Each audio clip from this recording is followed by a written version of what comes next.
क्षण कर्म चेतन बंधकारु, कर्म के अवसान का कह कर स्वरूप यथार्थ जग का, जो किया उपकार है उसके लिए जिन वाणी माँ को वंदना शत बार है, वंदना शत बार है, वंदना शत बार है।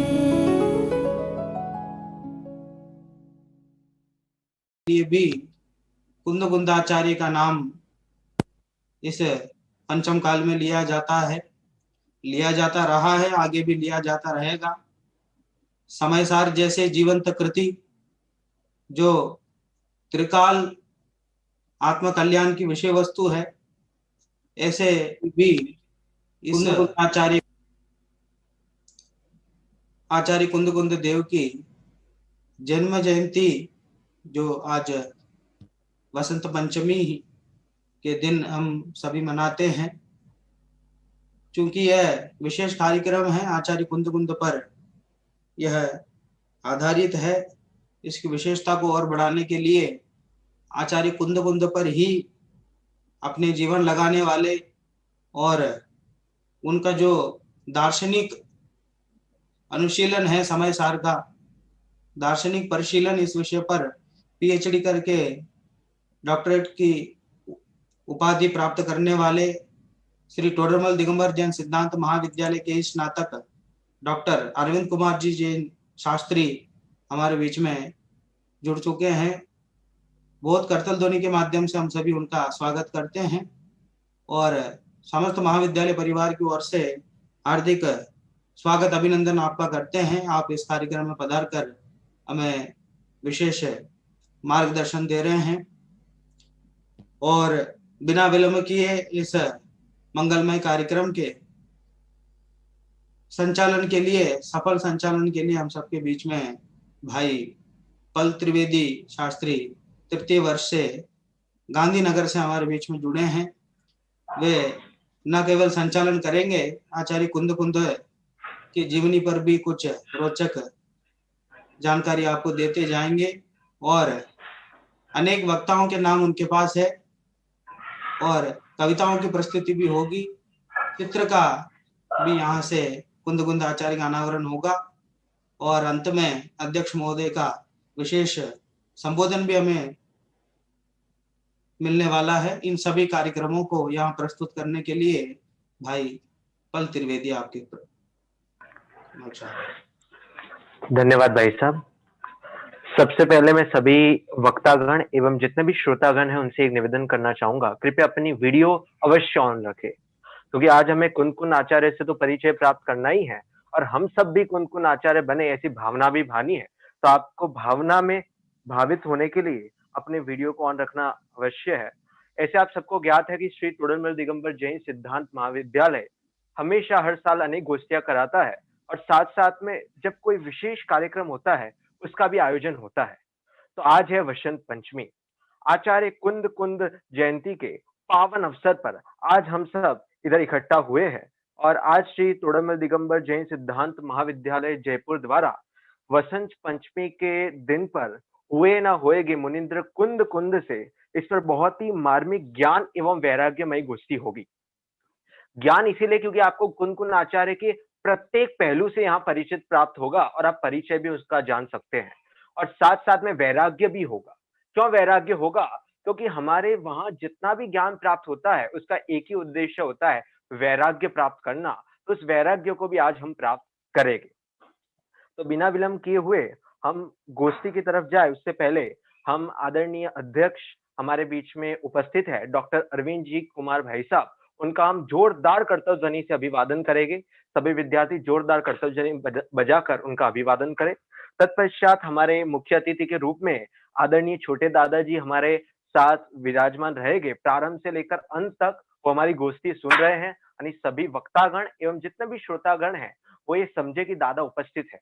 और साथ साथ हमारे साथ डॉक्टर शांति कुमार जी पाटिल भाई साहब भी उपस्थित है, तो हम उनका लाभ मिलेगा तो अवश्य उनका लाभ भी प्राप्त करेंगे। तो इस प्रकार अध्यक्ष एवं मुख्य अतिथि हमारे बीच में उपस्थित हो चुके हैं, तो किसी भी कार्यक्रम का प्रारंभ करने के पूर्व हम मंगलाचरण अवश्य करते हैं, क्योंकि आप सबको पता है कुंद कुंद आचार्य स्वयं ही मंगलमय थे और है और रहेंगे। फिर भी इस गोष्ठी को सानंद संपन्न करने के लिए और प्रारंभ करने के लिए मैं मंगलाचरण करने के लिए मैं बुलाना चाहूंगा शास्त्री द्वितीय वर्षीय भाई अभिषेक जैन देवरा। कृपया वो आए और बहुत ही मार्मिक और सुंदर मंगलाचरण प्रस्तुत करें। सभी को जय जिनेन्द्र। सभी हाथ जोड़ लें। सावधान। वन्द्यो विभुर्निभुवि केरिह कौण्ड कुन्दः कुन्द प्रभा प्रणय कीर्ति विभूषिता सह यश्चारुच्चारण कराम्बुज चञ्चरीक चक्रे सुतस्य भरते प्रयता प्रतिष्ठाम् मंगलम भगवान वीरो मंगलम गौतमो गनी मंगलम कुंद कुंदाद्यो जैन धर्मोस्तु मंगलम जैन धर्मोस्तु मंगलम। जास के मुखार विंद ते प्रकाश भास वृंद साधुवाद जैन वैन इंदु कुंद कुंद से दास के अभ्यास ते विकास वेद ज्ञान होत मूड 16 खे नहीं को बुद्धि कुंद कुंद से देते हैं असीम शीस नाय इंद्र चंद्र जाहि मोह मार खंड मार तंड कुंद कुंद से साध्य बुद्धि रद्धिदा प्रसिद्धि सिद्धि रिद्धिदा हुए ना है ना होएंगे मुनिंद्र कुंद कुंद से हुए ना है ना होएंगे मुनिंद्र कुंद कुंद से हुए ना है ना होएंगे मुनिंद्र कुंद कुंद से। बहुत ही सुंदर मंगलाचरण भाई अभिषेक ने प्रस्तुत किया है। हुए ना होएंगे मुनिंद्र कुंद कुंद से, लेकिन ये गोष्ठी इसीलिए हो रही है कि हम होगे कुंद कुंद आचार्य जैसे, इसे संगोष्ठी हो रही है तो हम सभी भावना भाई कि हम आचार्य कुंद कुंद देव जैसे हो। तो बिना वक्त गवाए हम सीधे प्रथम वक्ता की ओर बढ़ेंगे। तो हमारे बीच में प्रथम वक्ता के रूप में शास्त्री द्वितीय वर्षीय भाई शाश्वत जैन भोपाल उपस्थित है। उनका बहुत ही मार्मिक विषय है कलिकाल सर्वज्ञ कुंद कुंद आचार्य देव का व्यक्तित्व। ये बहुत ही सुंदर विषय है, उसमें उन्होंने बहुत नवीन चर्चाएं भी की है, तो सभी लोग ध्यान से सुने ऐसी आशा है। मैं भाई शाश्वत को आमंत्रित करना चाहूंगा, कृपया वो आए और अपना वक्तव्य प्रदान करें।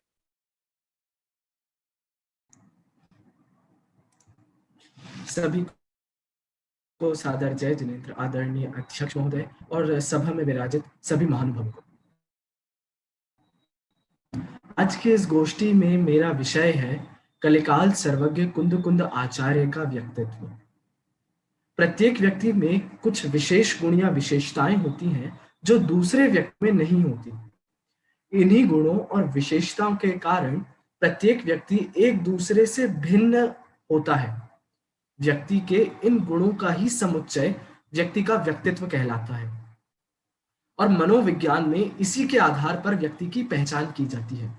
व्यक्तित्व एक स्थिर अवस्था ना होकर परिवर्तनशील अवस्था है जिस पर वातावरण का प्रभाव भी पड़ता है। व्यक्ति के आचार, विचार, क्रियाएं, व्यवहार, गतिविधियों, इन सब के माध्यम से हम व्यक्ति के व्यक्तित्व का पता लगा सकते हैं। व्यक्तित्व का अर्थ व्यक्ति के बाह्य गुणों मात्र से लेना ये कहाँ तक उचित है? उचित तो तब होगा जब हम व्यक्ति के व्यक्तित्व का अर्थ उसके अंतरंग और बहिरंग दोनों गुणों के समूह से लें। ऐसा क्या अद्वितीय वैशिष्ट्य था आचार्य कुंद कुंद का जो इतनी श्रवण परंपरा में एक से एक महान व्यक्तित्व के समक्ष आचार्य कुंद कुंद को ही सर्वश्रेष्ठ माना और मंगलम कुंद कुंदार्यो कहकर उनका नाम शासन नायक भगवान महावीर स्वामी और उनके प्रधान गणधर इंद्रभूति गौतम के ठीक बाद स्मरण किया। हमें गंभीरता से विचारना होगा कि हमारे युग प्रधान सर्वमान्य आचार्य कुंद कुंद में ऐसी कौन सी अद्भुत विशेषताएं हैं जिनके कारण उनके परवर्ती समस्त श्रमण संघ पिछले 2000 वर्षों से अपने को कुंद कुंद अन्वय कहने का गौरव महसूस करते हैं। चलिए हम 5 या 6 बिंदुओं के माध्यम से उनके महान व्यक्तित्व को जानने की चेष्टा करते हैं। पहला बिंदु, भगवान महावीर के लगभग 500 वर्ष बाद अर्थात विक्रम संवत के प्रारंभ में आचार्य कुंद कुंद देव का दक्षिण में उदय हुआ।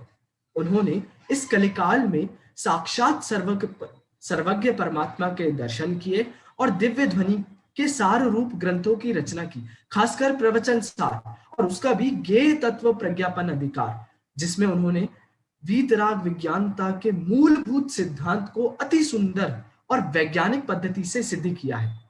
यह अधिकार तो आज जिन शासन का कीर्ति स्तंभ है। इसकी रचना करके आचार्य देव ने केवली भगवान के विरह को भुला सा दिया और इसके फलस्वरूप भरत क्षेत्र के लोगों ने उन्हें कलिकाल सर्वज्ञ के पद से विभूषित किया।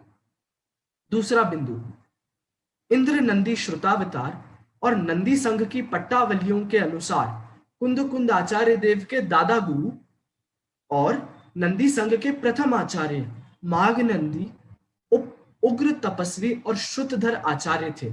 फिर भी चारित्र मोह के उदय के कारण वे कुम्हार की कन्या पर मोहित हो गए।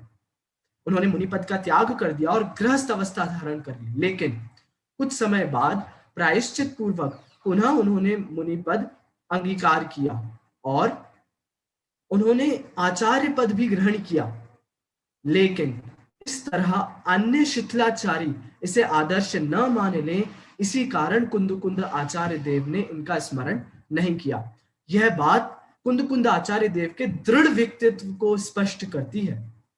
तीसरा बिंदु, दुर्भिक्ष के प्रभाव से संघ में अव्यवस्था और आचरण में व्याप्त होते शिथिलाचार को जिस कठोर अनुशासन के द्वारा कुंद कुंद आचार्य ने नियंत्रित और परिमार्जित किया है, वह अतुलनीय है। मूल निर्ग्रंथ दिगंबर परंपरा का जनमानस में सर्वोपरि स्थान बना रहे, इसीलिए इस भावना से उन्होंने सत्शास्त्रों की रचना की और श्वेतांबर परंपरा का खुलेआम स्पष्ट विरोध किया। अष्टपाहुड़ में उनके व्यक्तित्व के एक प्रशासक के रूप में दर्शन होते हैं। चतुर्थ बिंदु, कुंद कुंद आचार्य देव के व्यक्तित्व की एक महत्वपूर्ण विशेषता थी कि वे अटल नियम पालक थे।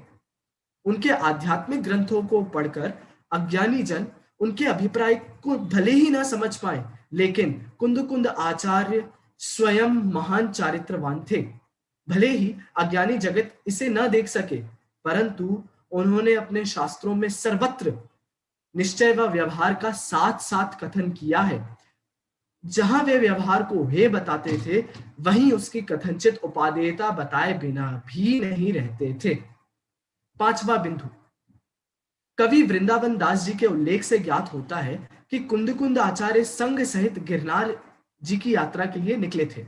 वहां पर उन दिनों श्वेतांबरों का भी संघ ठहरा हुआ था। दोनों संघों में वाद विवाद हुआ और इसकी मध्यस्थता प्रंबिका देवी ने की और उन्होंने प्रकट होकर यह कहा कि दिगंबर पंथ ही सच्चा है। इस संपूर्ण घटना से आचार्य देव की वाक कुशलता और जिन धर्म की अगाध दृढ़ता की सूचना मिलती है। अंतिम बिंदु नंबर 6, उनके व्यक्तित्व को स्पष्ट करते हुए श्रवण बेलगोला शिलालेख 105 में लिखा है कि यतीश्वर आचार्य कुंद कुंद देव रजह स्थान पृथ्वी थल से 4 अंगुल ऊपर गमन किया करते थे, जिससे यह स्पष्ट होता है कि वे अंतर और बाहर रज से अत्यंत अस्पृष्ट थे, अर्थात अंतरंग में राग आदि से और बाह्य में धूल आदि से वे निरंतर हमेशा अस्पृष्ट रहे। वे अनुपम साधक थे, वे प्रभावी अनुशासक थे, वे कालजयी लेखक थे। उन्हें जन समर्थन की अपेक्षा नहीं थी, परंतु जैन परंपरा को कुंद कुंद आचार्य के समर्थन की अपेक्षा थी। अतः वे लौकिक आकर्षणों से अत्यंत निरपेक्ष मात्र सत्य सापेक्ष व्यक्तित्व थे। वास्तविकता में देखा जाए तो आचार्य रचित प्रत्येक गाथा का प्रत्येक शब्द उनके महान आचार चरित्र को समझाता है।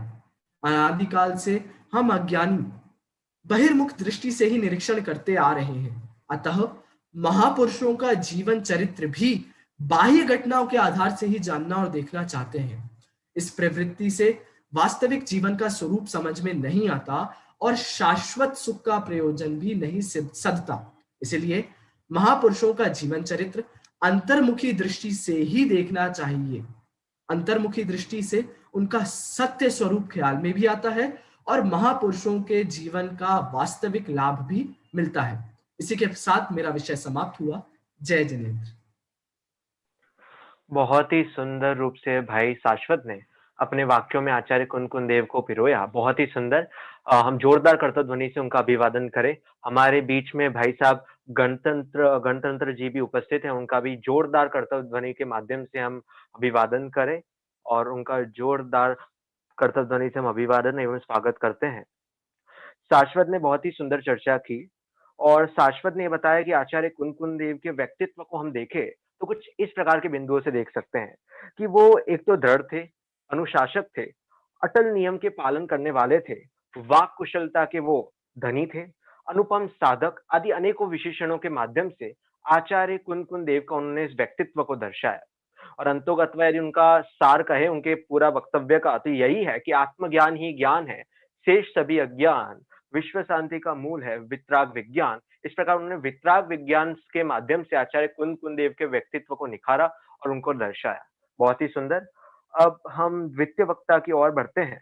तो द्वितीय वक्ता के रूप में शास्त्रीय तृतीय वर्ष भाई संयम जैन दिल्ली से मैं निवेदन करूंगा, कृपया वो आए और उनका विषय है, बहुत ही सुंदर विषय है उनका, कुंद आचार्य कालीन विभिन्न परिस्थितियां। हम लोग को अक्सर प्रश्न उपस्थित होता है कि उनके समय में क्या अवस्था रही होगी, श्वेतांबरों की क्या अवस्था रही होगी और अन्य धर्मों की। तो इस सारी चर्चा को लेकर हमारे बीच में भाई संयम जैन उपस्थित हो रहे हैं। तो मैं कृपया उनसे निवेदन करूंगा, कृपया वो आए और अपना मार्मिक वक्तव्य प्रदान करें। जी, बहुत बहुत धन्यवाद संचालक महोदय, आदरणीय अध्यक्ष महोदय, मुख्य अतिथि विद्वान, सभी श्रोताओं को मेरा सादर जय जिनेंद्र। आज की ये जो गोष्ठी है, हुए हैं ना होंगे, मुनींद्र कुंद से, बहुत ही अद्भुत गोष्ठी आचार्य कुंद के ऊपर हमने आयोजित की है और उसमें मेरा विषय है कुंद आचार्य कालीन परिस्थितियां। ये आचार्य कल पंडित टोडरमल जी जैसी परिस्थितियां नहीं थी जिसे मैं इन शब्दों में बांध सकूं कि साहित्य में श्रृंगार, आर्थिक क्षेत्र में विषमता, जिस प्रकार की भाषा का प्रयोग आदरणीय दादा ने अपने शोध ग्रंथ में किया है। आचार्य कुंद का समय बहुत ही अद्भुत समय रहा है। भले ही हम उस समय में नहीं रहे, लेकिन साहित्य समाज का दर्पण होने से उनके साहित्य से ये पता चल जाता है कि उनके समय में वहां पर क्या क्या परिस्थितियां रही होंगी। तो आज हम देखना जा रहे हैं आचार्य कुंद के समय में कैसी परिस्थितियां रही थी। भगवान महावीर का निर्माण हुआ और उसके 600-650 वर्ष बाद ये आचार्य कुंद इस पृथ्वी पर आए और उन्होंने यहाँ पे धर्म प्रचार करना प्रारंभ किया। उनका जन्म हुआ। आचार्य कुंद अपने गमक गुरु बताते हैं आचार्य भद्रबाहु को, जो अंतिम श्रुत केवली थे। देखिए कमाल की बात देखिए क्या है, आचार्य भद्रबाहु के समय एक बहुत बड़ा अकाल पड़ा था 12 वर्ष का भीष्म अकाल, जिसमें उसके पहले ही आचार्य भद्रबाहु ये बात जान गए थे निमित्त ज्ञान से कि अब आगे ऐसा काल पड़ने वाला है कि अब हमें उत्तर भारत छोड़ना पड़ेगा, अब हमें दक्षिण भारत की ओर गमन करना है। तो उस समय की परिस्थिति देखिए आप। भले ही आचार्य कुंद से बहुत पहले आचार्य भद्रबाहु हो गए थे, लेकिन आचार्य कुंद ने अपने गमक गुरु आचार्य भद्रबाहु को माना है। और आचार्य भद्रबाहु के समय जब सारा मुनि समाज, माने जब सारा मुनि पंथ, दिगंबर मुनि समाज जब सारी दक्षिण भारत की ओर चली गई और कुछ मुनि हट करके कि नहीं हम इस आचरण में रह लेंगे, और शावकों ने जो शावकों की बातों में आ गए, वो मुनि जो वहां रुक गए, वो सारे के सारे दिगंबर मुनिराज श्वेतांबर मत में परिवर्तित हो गए। तो आचार्य कुंद से लगभग 500-550 साल पहले ही श्वेतांबरों की नींव खड़ी हो गई थी और श्वेतांबर मत अपने बहुत ही जोरों पर था। जैसा मैं ध्यान करना चाहूंगा, भाई शाश्वत ने भी एक परिस्थिति का उल्लेख किया था कि गिरनार पर्वत पे, या हम पढ़ते ही हैं इस बारे में कि गिरनार जी पर आचार्य कुंद का वाद विवाद हो गया था और आचार्य कुंद उस वाद विवाद में निश्चित रूप से विजयी रहे, उसमें कोई शक भी नहीं है। तो आचार्य कुंद कुंद उस समय वाद विवाद में भी प्रवृत्त हुआ करते होंगे। ये एक तो घटना हमें हमारे पास है, और आचार्य कुंद कुंद ने अपने ग्रंथों में भी इस प्रकार की कुछ बातें देखी हैं। अगर मैं देखूं साहित्यिक क्षेत्र, उस समय की साहित्यिक परिस्थितियां, तो उसके काफी साल बाद तो साहित्य लिखना शुरू हुआ था। माने अब जो ये साहित्य क्षेत्र जो चलता है आदिकाल ये सब, तो उसके बहुत बाद तो ये चीजें शुरू हुई थी। तो आचार्य कुंद कुंद, आचार्य धरसेन, इन लोगों ने तो साहित्य की नींव रखी थी। तो उस समय साहित्यिक क्षेत्र जन्म ले रहा था।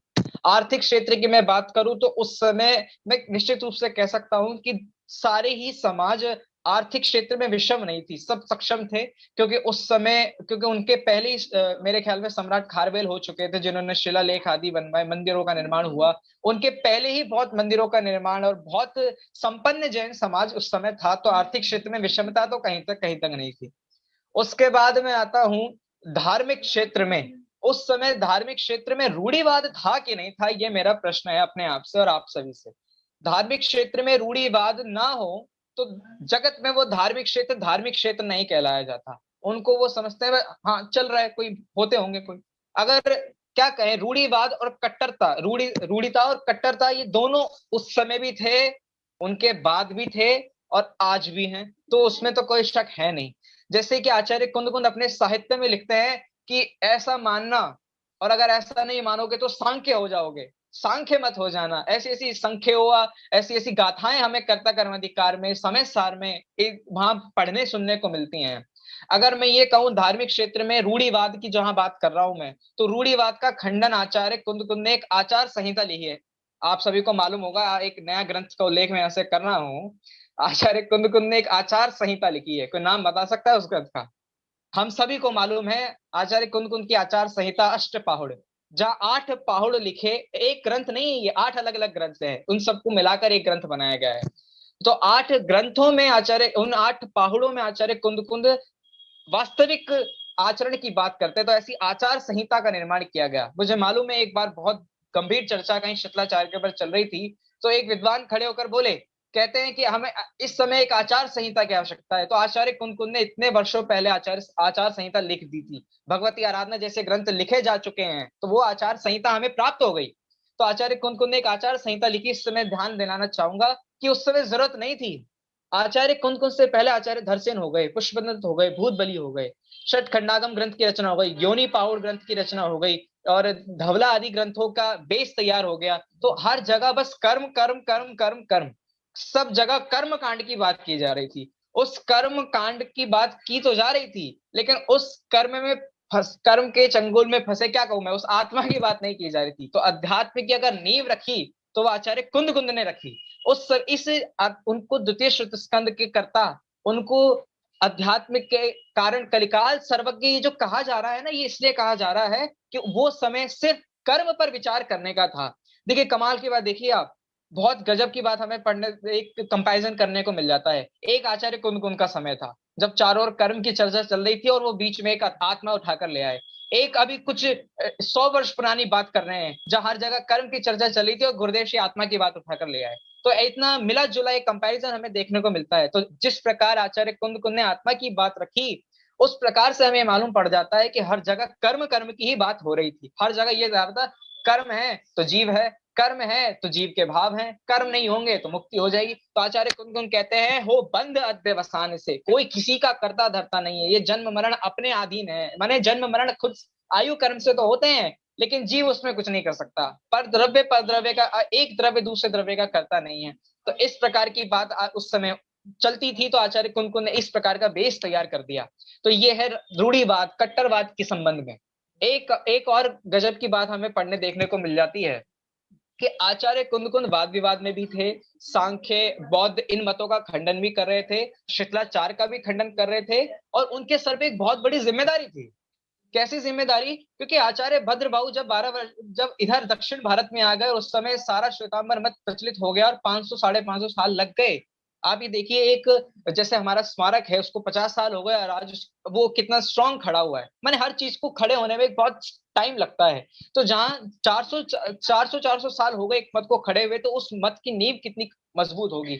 तब भी आचार्य कुंद कुंद हार नहीं मानते। वो उन्हें मालूम था कि उत्तर भारत में श्वेतांबरों का बोलबाला है, तो उन्होंने पूरे भारत में विहार किया। उन्होंने पूरे भारत में घूम घूम कर इस बात का प्रचार प्रसार किया। जैसे आगे मेरे भाई का विषय है प्रचारक या प्रसारक, तो पूरे भारत में उन्होंने विहार किया और ये बताया कि वास्तव में धर्म सच्चा है तो दिगंबर जैन मुनि धर्म ही सच्चा है। देखिए सबसे बड़ी बात यह है कि सच को कहने की सामर्थ्य होनी चाहिए। अगर सच को कहने की सामर्थ्य नहीं है तो हम कभी भी आगे नहीं बढ़ पाएंगे। जिस व्यक्ति में सच को कहने की सामर्थ्य है वो आचार्य कुंद कुंद के पथ पर चल रहे हैं। हम कहते हैं ना, मंगलम भगवान वीरो, मंगलम गौतमो गणी, मंगलम कुंद कुंदाद्यो।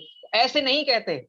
कर्म की बात जिन्होंने लिखी वो आचार्य गलत नहीं थे। वो आचार्य ने उन जिनागम से बाहर या दिव्य ध्वनि से बाहर का विषय नहीं लिखा। तो हम मंगलम पुष्पदंत जो आचार्य पुष्पदंत हुए, आचार्य भूतबल हुए, इनका नाम भी उस श्लोक में डाल सकते थे। लेकिन जो सच की बात करेगा, सत्य की बात करेगा, वास्तविक ध्रुव सत्य की जो बात करेगा, वही आगे जीव अपना कल्याण कर सकता है। इसलिए आचार्य कुंद कुंद का नाम हम उस श्लोक में दोहराते हैं। तो इस प्रकार की बात है।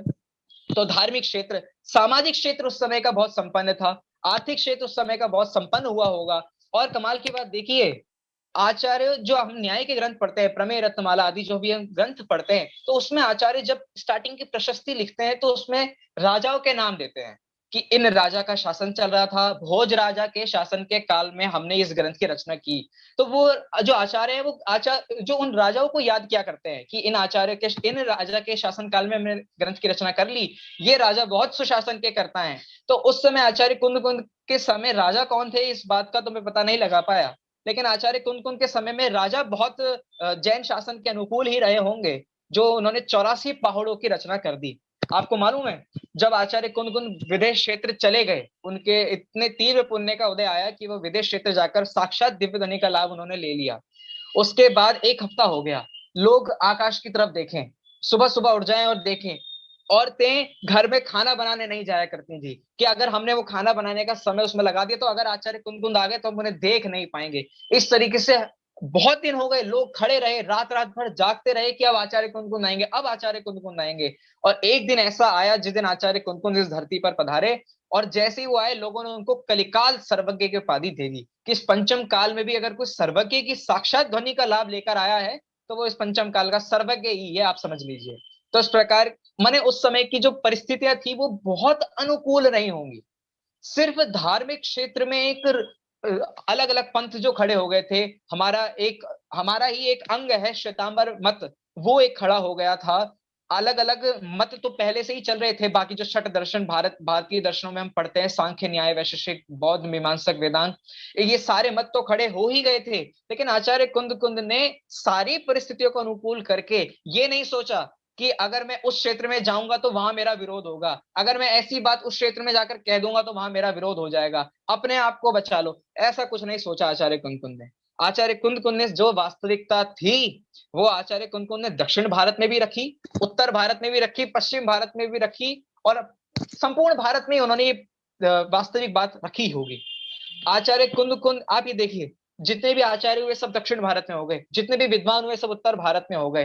तो जितने भी बड़े बड़े आचार्य हुए, आचार्य कुंद कुंद जैसे बड़े बड़े आचार्य, दिग्गज आचार्य, वो सब दक्षिण भारत में हो गए। दक्षिण भारत में खूब धर्म का प्रचार प्रसार होने लग गया। लेकिन इससे कुछ विपरीत परिस्थितियां भी खड़ी हो गई कि आज उत्तर भारत में कोई आचार्य नहीं रहे। तो आगे की बातें अलग हैं। जिस प्रकार आज से 400-500 साल पहले भट्टारकवाद हुआ करता था, उस समय कोई भट्टारकवाद नहीं था। उस समय कोई ऐसा नहीं था हम जो कहेंगे वो तुम्हें करना पड़ेगा, तुम ग्रंथ नहीं पढ़ सकते, तुम ये नहीं कर सकते, वो नहीं कर सकते, ऐसी कोई भी चीज नहीं थी उस समय में। बहुत अनुकूल परिस्थितियां रही और आचार्य कुंद कुंद की अनुकूल परिस्थितियां थी, इस वजह से हमें ये सारे ग्रंथ पढ़ने को मिल गए। ये 15-16 जितने भी हमारे सामने प्रावृत उपलब्ध हैं। नहीं तो हम पंच परमागम, हम ये अष्टपाउड़ जैसी आचार संहिता, हम ये समयसार जैसा ग्रंथ हम कहाँ पढ़ पाते, कहाँ सुन पाते। तो ऐसी अनुकूल परिस्थिति में आचार्य कुंद कुंद ने जो ग्रंथ लिख दिया है, जो ये आगम रच दिया है, जो श्रुत स्कंद हमें प्राप्त करा दिया है, तो उन आचार्य कुंद कुंद की महिमा हमें सहज ही आनी चाहिए। तो इस प्रकार का मेरा विषय था कि, और सार रूप में कहूं तो मेरी बात का सार यही है कि आचार्य कुंद कुंद के समय में अनुकूल परिस्थितियां रहीं, जैसी अब छोटी मोटी विपरीत परिस्थितियां तो हर समय रहेंगी। जिस प्रकार की उन्हें वाद विवाद का सामना करना पड़ा, जिस प्रकार उनको ये दिखाना पड़ा कि नहीं जैन धर्म प्रधान है, तो इस पंचम काल के दोष के कारण सोने को सोना कहलाने वाले लोग कम हो गए और सोने को पत्थर कहने वाले लोग बहुत ज्यादा हो गए। पत्थर को सोना कहने वाले बहुत लोग हैं और सोने को सोना कहने वाले लोग बहुत कम हैं। तो आचार्य कुंद कुंद वो हुए जिन्होंने हीरे को हीरा, सोने को सोना बताया, आत्मा को आत्मा बताया, आत्मा को कर्म से लिपटा हुआ नहीं बताया, औदैहिक भाव रूप नहीं बताया, औपाधिक भाव रूप नहीं बताया, औपाधिक भाव से रहित शुद्ध आत्मा की बात की। तो ऐसा आचार्य कुंद कुंद को हम आज याद कर रहे हैं और इस प्रकार मेरा विषय था। ओम नमः सिद्धेभ्यः। बहुत ही सुंदर विषय भाई संयम जय ने प्रस्तुत किया है।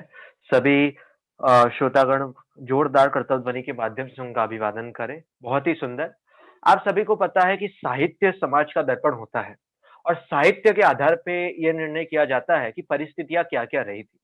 अब हम आचार्य कुंद देव के समय की परिस्थितियां कहे तो कह रहे अधिकतर अनुकूल रही होगी, लेकिन प्रतिकूलता भी ज्यादा रही होगी, तभी तो उनको 84 पाउड लिखने की आवश्यकता पड़ी। यदि अनुकूलता होती तो 1 पाउड में ही काम बन जाता। और यदि हम उनके पाहुड़ों की रचना देखें तो मुख्यतः दर्शन, ज्ञान, चारित्र को आधारित करके बनाया था।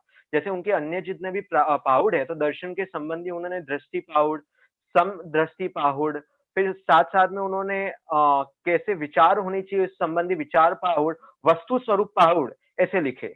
और ज्ञान संबंधी हम देखें तो उन्होंने सिद्धांत पाहुड़ लिखा है और साथ साथ में नयों की भी आवश्यकता उनको जान पड़ी कि लोग कथन शैली को समझ नहीं रहे, तो इसीलिए उन्होंने कथन पाहुड़ और नए पाहुड़ नाम का भी ग्रंथ बहुत ही सुंदर रचना की है।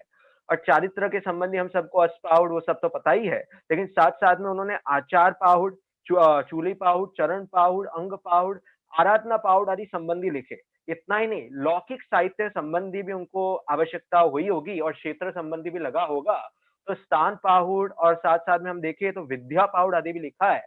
अब इसका विषय क्या है वो तो हम लोग को पता नहीं, लेकिन नाम से जितना परिचित होता है तो इतना लगता है कि उससे ही कनेक्शन रिलेटेड होगा।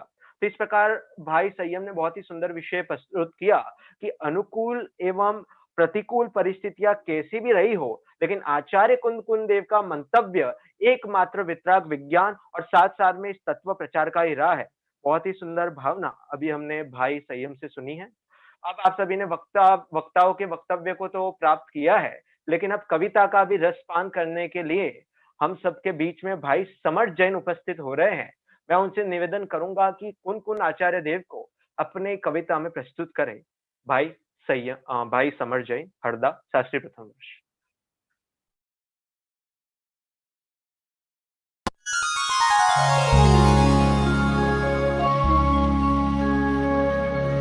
लोक में प्रधान ज्ञान, ज्ञान में प्रधान नर, मानव गति में हुए धर्म प्रधानी है।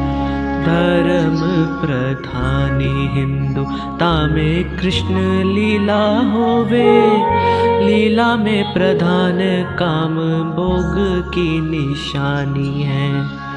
ऐसे राग काम भोग बंद पर विजय पा, बालक दशा में सत धर्म श्रद्धानी है। कुंद कुंद सूर्य जी के चरण नमन करूं, कलयुग में भी महावीर के समानी है। कलयुग में भी महावीर के समानी है।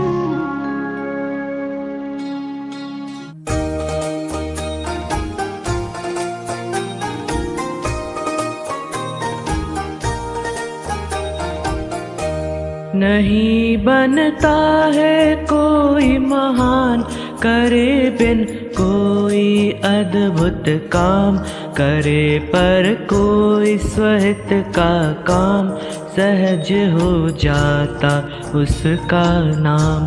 उदाहरण कुंद कुंद मुनिराज बसा था, हिय में तत्व विचार करा था।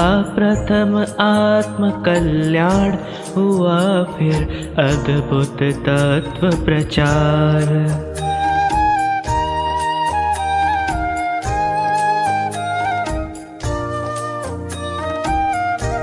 अल्प आयु में मुनि व्रत धार किया, निज आत्म का सत ज्ञान सुनिश्चित किया तत्व का सार और फिर लिया आत्म को जान। आत्म अनुभव करके पाया उन्होंने परम शुद्ध आनंद। तरेंगे जग सागर से पार, नहीं भाता यह जग का फंद।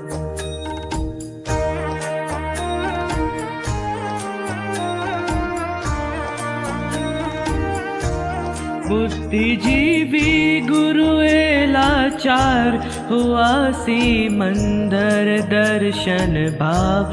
गगन से उतरे दो यतिराज, सहज पूरित हो मन का भाव। करी प्रभु भक्ति 8 दिवस, लिया अरु दिव्य ध्वनि का लाभ। दूर कर कष्ट भवांतर के, निकट भव सागर मुक्ति लाभ।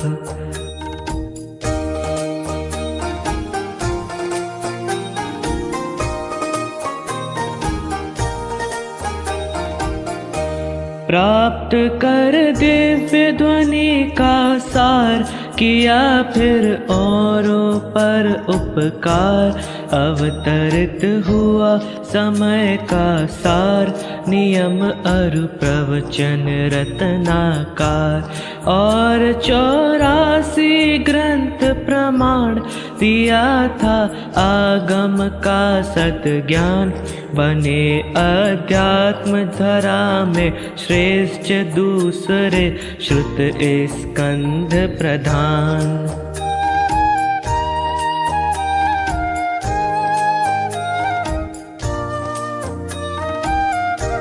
अरे उपकारी वह होता, जो करता प्रथम स्वयं उद्धार।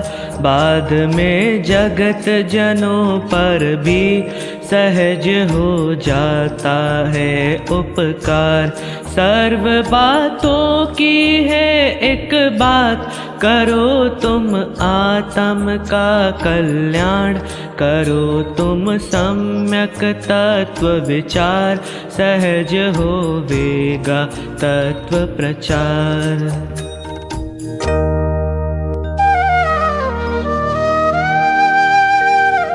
गाता जगत अपार, महिमा है उपकार की। करूं आत्म कल्याण, कुंद कुंद सा कार्य कर।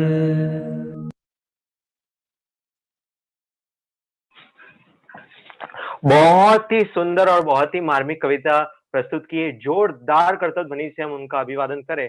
सभी व्यक्ति और सभी श्रोतागण और सभी वक्तागण जोरदार करतब ध्वनि बजाए। बहुत ही सुंदर।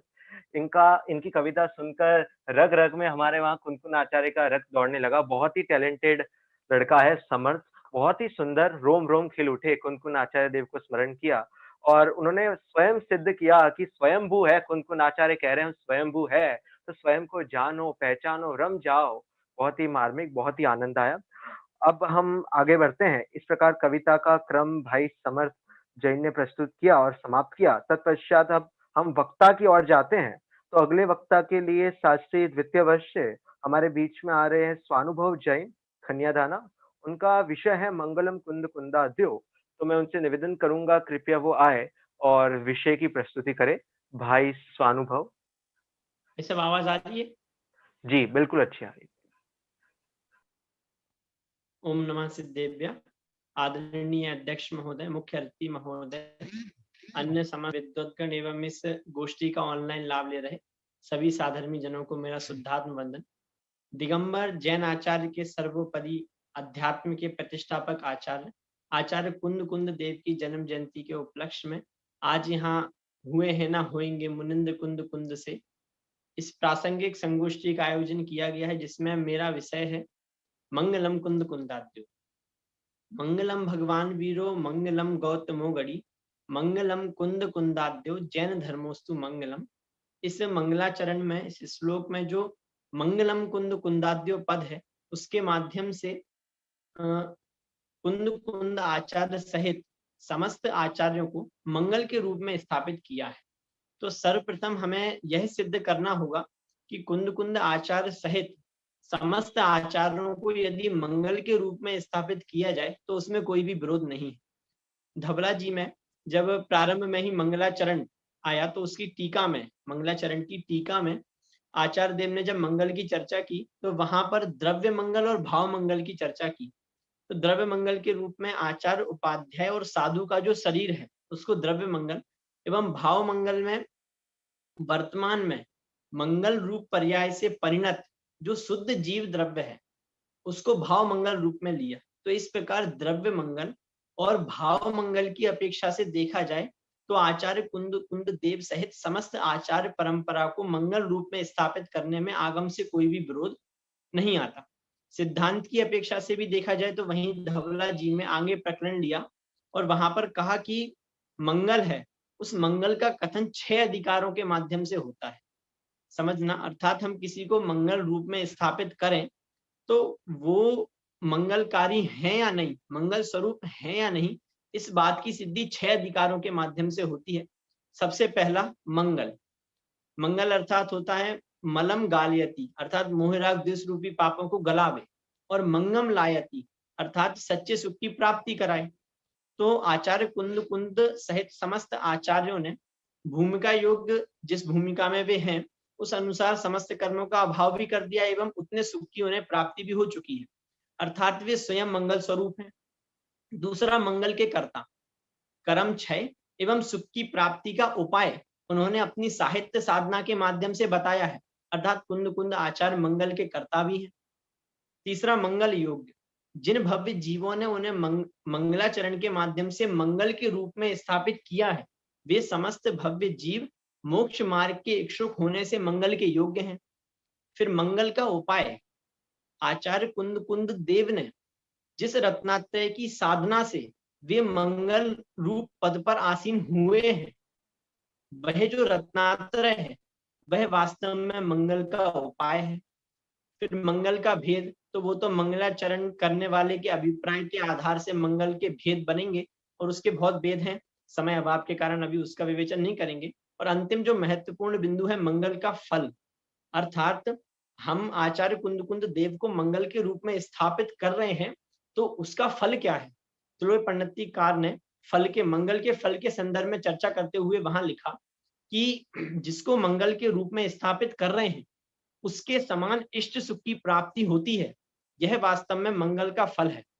तो हम आचार्य कुंद कुंद देव को मंगल के रूप में स्थापित कर रहे हैं, उसके पीछे हमारा अभिप्राय है कि उन जैसे वे मोक्ष मार्ग पर चले और जैसे उनका मोक्ष मार्ग प्रशस्त हुआ वैसे ही हमारा भी मोक्ष मार्ग प्रशस्त हो, यह वास्तव में मंगल का फल है। तो इस प्रकार आगम की दृष्टि से, सिद्धांत की दृष्टि से, प्रयोजन की दृष्टि से देखा जाए तो आचार्य कुंद कुंद देव को मंगल के रूप में स्थापित करने में कोई भी विरोध नहीं है। अतः श्लोक में आया हुआ मंगलम कुंद कुंदाद्यो पद पूर्णतः सार्थक है। अब मंगलम कुंद कुंदाद्यो पद सार्थक है, यह बात तो ठीक है, लेकिन वो जो श्लोक है, मंगल जो पूरा श्लोक है वह वास्तव में प्रमाणिक है या नहीं, इस बात की सिद्धि कैसे होगी। तो अनेक खोज करने पर मतलब देखा तो प्राचीनतम जो ग्रंथ, मतलब सर्व प्राचीन ये जो श्लोक है वह पाया जाता है, तो वह किस ग्रंथ में पाया जाता है, जहां तक खोज की कर पाई, गुणभद्राचार्य द्वितीय गुणभद्राचार्य जो हुए उनके समकालीन कुमुदेन्दु आचार्य, उनके द्वारा विरचित श्री भूबलय नामक जो ग्रंथ है उसमें ऐसा का ऐसा ही श्लोक वहां पर लिखा है। तो जिससे, और फिर उसके बाद अनेक आचार्य, अनेक विद्वान ऐसे हुए जिन्होंने इस श्लोक को आदर पूर्वक मंगलाचरण के रूप में अर्थ अन्यथा अन्य रूपों में भी इसको स्थान दिया है। अतः यह श्लोक तो पूर्णतः प्रमाणिक है। तथा इस श्लोक की वास्तविक प्रमाणिकता तो वास्तव में यह है कि समस्त आचार्य एवं समस्त विद्वान तथा जन सामान्य ने इसको आदर पूर्वक स्थान दिया है, एवं जो भी मोक्ष मार्ग के इच्छुक जीव हैं उनको इस श्लोक से कोई भी आपत्ति नहीं है, अर्थात कुंद कुंद आचार्य देव को मंगल रूप में स्थापित करने में किसी को भी आपत्ति नहीं है। अतः यह जो श्लोक है और इसके जो समस्त पद हैं वे प्रमाणिक ही हैं। अब मंगलम कुंद कुंदाद्यो ये जो पद है इसका अन्य पाठांतर भी मिलता है। मंगलम कुंद कुंदार्यो। तो पाठांतर की वजह से अनेक मतभेद एवं इस श्लोक के संदर्भ में अनेक प्रश्न उत्पन्न हो जाते हैं, तो उसका समन्वय करना भी बहुत जरूरी है। मूलतः जो मिलता है सबसे पहले तो मंगलम कुंद कुंदाद्यो, तो इसके संदर्भ में तो विवाद नहीं है, क्योंकि मंगल कुंद कुंद आद्यो अर्थात कुंद कुंद आदि समस्त आचार्य, तो इस पद में तो कुंद कुंद आचार्य सहित समस्त आचार्यों का ग्रहण हो गया, इसलिए इसके संदर्भ में तो विवाद नहीं है कि अन्य आचार्यों को क्यों छोड़ा। हाँ, एक प्रश्न जरूर कोई करे कि कुंद कुंद आदि लिखा, अर्थात कुंद कुंद को ऊर्ध्व करते हुए आदि में समस्त आचार्यों को समाहित किया। ऐसा करते कि अन्य किसी आचार्य को रख के और आदि में कुंद कुंद आचार्य देव को समाहित कर लेते, तो उसका तो सामान्यतः उत्तर ये हो सकता है कि वास्तव में जो शिष्य होते हैं उनको अपने गुरु के प्रति स्वाभाविक ही विशेष भक्ति होती है, और फिर जो अधिक प्रसिद्ध हो, जिसने अधिक साहित्य साधना की हो, जिसका अधिक उपकार हो, उसको ऊर्ध्व किया जाए तो उसमें कोई भी आपत्ति नहीं है। अतः मंगलम कुंद कुंदाद्यो पद यह तो पूर्णतया प्रमाणिक एवं सार्थक है एवं इसके संदर्भ में किसी को आपत्ति नहीं है। लेकिन जो दूसरा पाठांतर मिलता है मंगलम कुंद कुंदार्यो, उसके संदर्भ में यह प्रश्न उठाया जाता है कि मंगलम कुंद कुंदार्यो कहकर तो मात्र कुंद कुंद आचार्य देव को नमस्कार किया, तो इससे जो उनके पूर्ववर्ती और पश्चातवर्ती भी अनेक प्रतिभाशाली आचार्य हुए हैं उन सब का तो अपमान हो गया। लेकिन वास्तव में देखा जाए तो कुंद कुंद आचार्य देव को स्मरण करना ये अन्य आचार्यों का अपमान नहीं अपितु गौरव ही है, क्योंकि समस्त आचार्य परंपरा में जितने भी आचार्य हैं वे समस्त आचार्य स्वयं को कुंद कुंद आमनाई कहलाने में स्वयं गौरवान्वित अनुभव ही करते हैं। इसलिए कुंद कुंद आचार्य देव को नमस्कार करना ये समस्त आचार्यों के का गौरव ही है। तथा वो कुंद कुंद आचार्य की जो इतनी जय घोषणा हुई उसके पीछे कारण कि उन्होंने स्वानुभूति के स्तंभ स्वरूप जिन समयसार आदि ग्रंथों की रचना की और उसमें अध्यात्म धारा रूप जिस मंदाकिनी को प्रवाहित किया है, संभवतः उससे ही प्रभावित होकर उनकी जो शिष्य होंगे उन्होंने इस श्लोक की रचना की है। तो अध्यात्म रुचि रखने वाले शिष्य यदि मात्र कुंद कुंद आचार्य को भी ऊर्ध्व करें तो उसमें कोई आपत्ति नहीं है।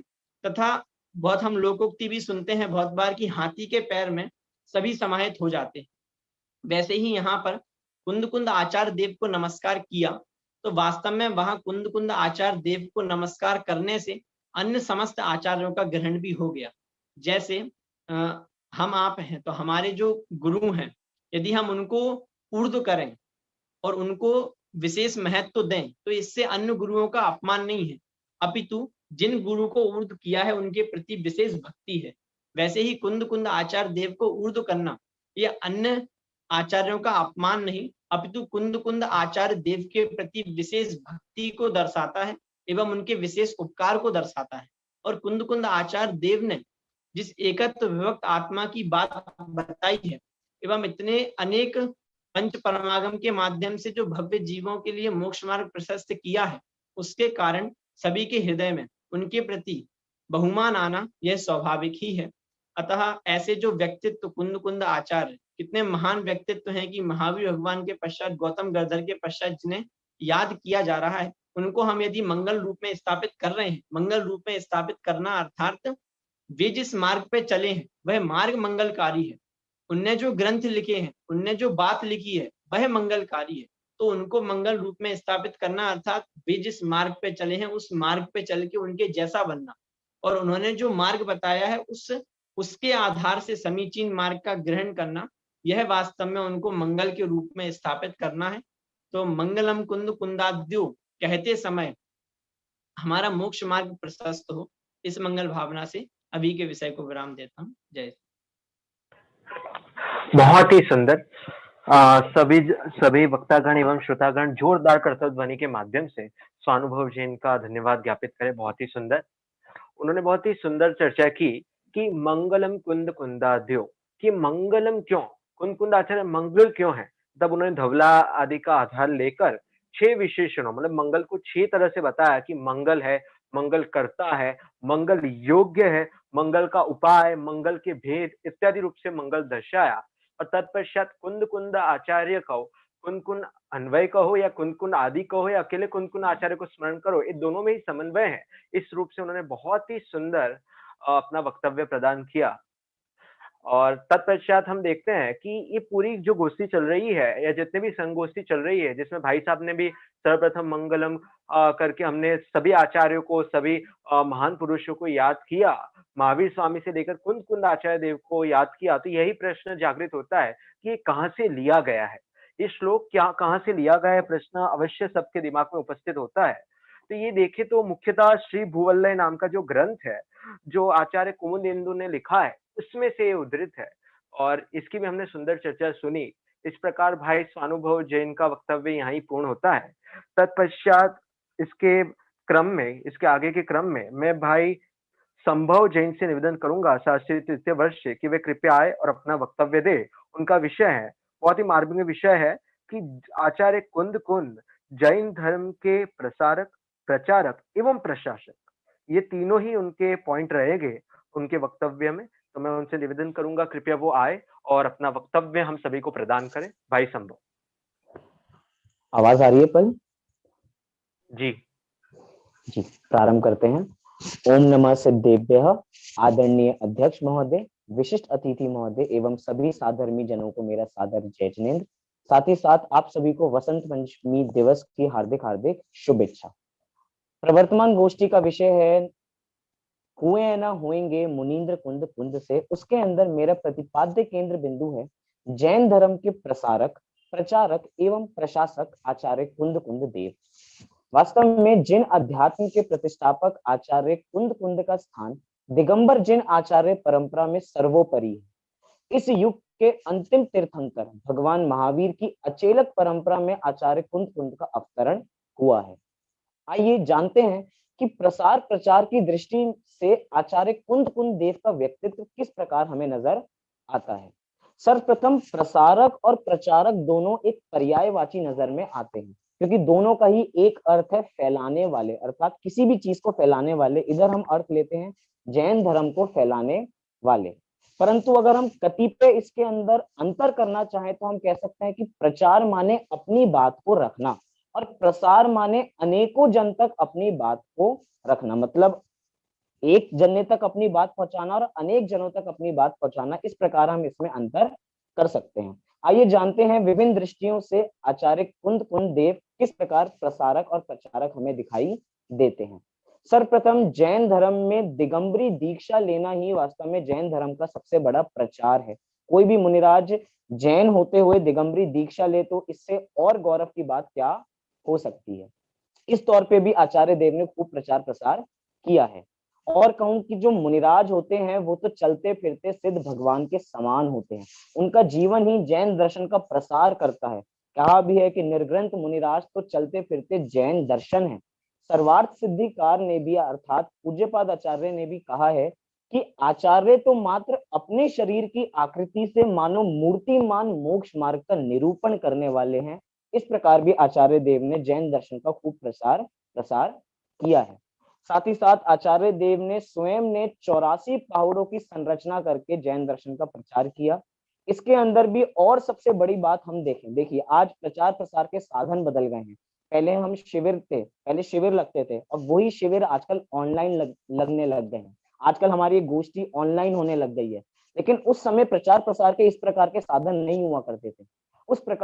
उस समय प्रचार करने का साधन हुआ करती थी एक हमारी भाषा। आचार्य देव ने उस समय की जन भाषा अर्थात बोलचाल की भाषा प्राकृत में अपने ग्रंथ लिखकर जैन धर्म को जन जन का हार बनाया। ऐसा नहीं था कि आचार्य देव को संस्कृत भाषा का कमांड नहीं थी या उनको संस्कृत भाषा आती नहीं थी, परंतु वो उस समय की आम बोलचाल की भाषा नहीं थी, प्राकृत थी। इसलिए आचार्य देव ने सभी ग्रंथ अपने प्राकृत में लिखे। इससे भी हमें उनका एक विशेष दृष्टिकोण नजर में आता है। आचार्य देव जब भी तीर्थ की यात्रा करते थे तो एक बार वो भरत क्षेत्र में पहुंचे और धर्मोपदेश दिया। तो उस धर्म के उपदेश को सुनकर मात्र से ही 700 स्त्री पुरुषों ने दीक्षा ले ली। इससे हमें समझ में आता है कि एक धर्मोपदेश सुनकर जब इतना बड़ा चेंज लोगों की लाइफ में आ सकता है तो उनकी पूरी लाइफ स्टाइल में या पूरे लाइफ के अंदर कितने लोगों का उनके माध्यम से जीवन बदला होगा। तो ये भी एक प्रचार प्रसार की दृष्टि हो सकती है। जब एक बार आचार्य देव गिरी गिरनार पर्वत पर थे तो उनका एक बार वाद विवाद हुआ था श्वेतांबरों के साथ। तो उस वाद विवाद में जो ब्राह्मी देवी जी ने थी, उन्होंने स्वयं ने स्वीकार किया कि वास्तव में दिगंबर निर्ग्रंथ मार्ग ही सच्चा है और कोई मार्ग सच्चा नहीं है। अर्थात प्रतिवादियों के साथ भी, वादियों के साथ भी उन्होंने अपनी बात को रखा और अपने को ही प्रधान रखा। अगले पॉइंट के हिसाब से हम देख सकते हैं कि जिस समय आचार्य देव का अवतरण हुआ उस समय कण्णा नियोग के ग्रंथ लिखे जा रहे थे। उस समय आचार्य कुंद कुंद ने द्वितीय श्रुत स्कंद रूप परमागम को लिखित रूप करने को प्रारंभ किया या लिखित रूप करने के व्यवस्थित का एक आंदोलन उठाया।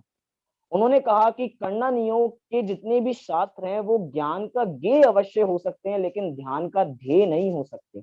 इसी कारण हम आज उन्हें अध्यात्म के प्रतिष्ठापक आचार्य के नाम से जानते हैं।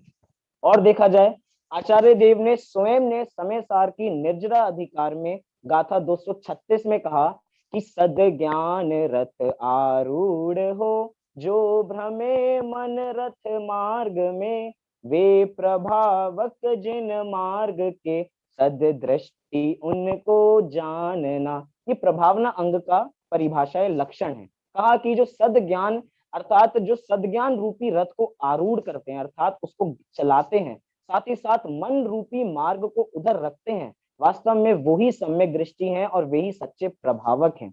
और देखा जाए तो वास्तव में सच्ची प्रभावना तो ये है कि उस आत्म तत्व को साथ करना जिस आत्म तत्व को वो बता रहे हैं। हम सब अपना लक्ष्य बताते हैं कि आत्मानुभूति और तत्व प्रचार होता रहेगा, लेकिन जो प्रमुख चीज थी आत्म तत्व को साधना, वास्तव में छठे सातवें गुणस्थान वर्ती मुनिराज हर क्षण अपनी आत्मा का रसास्वादन करते थे।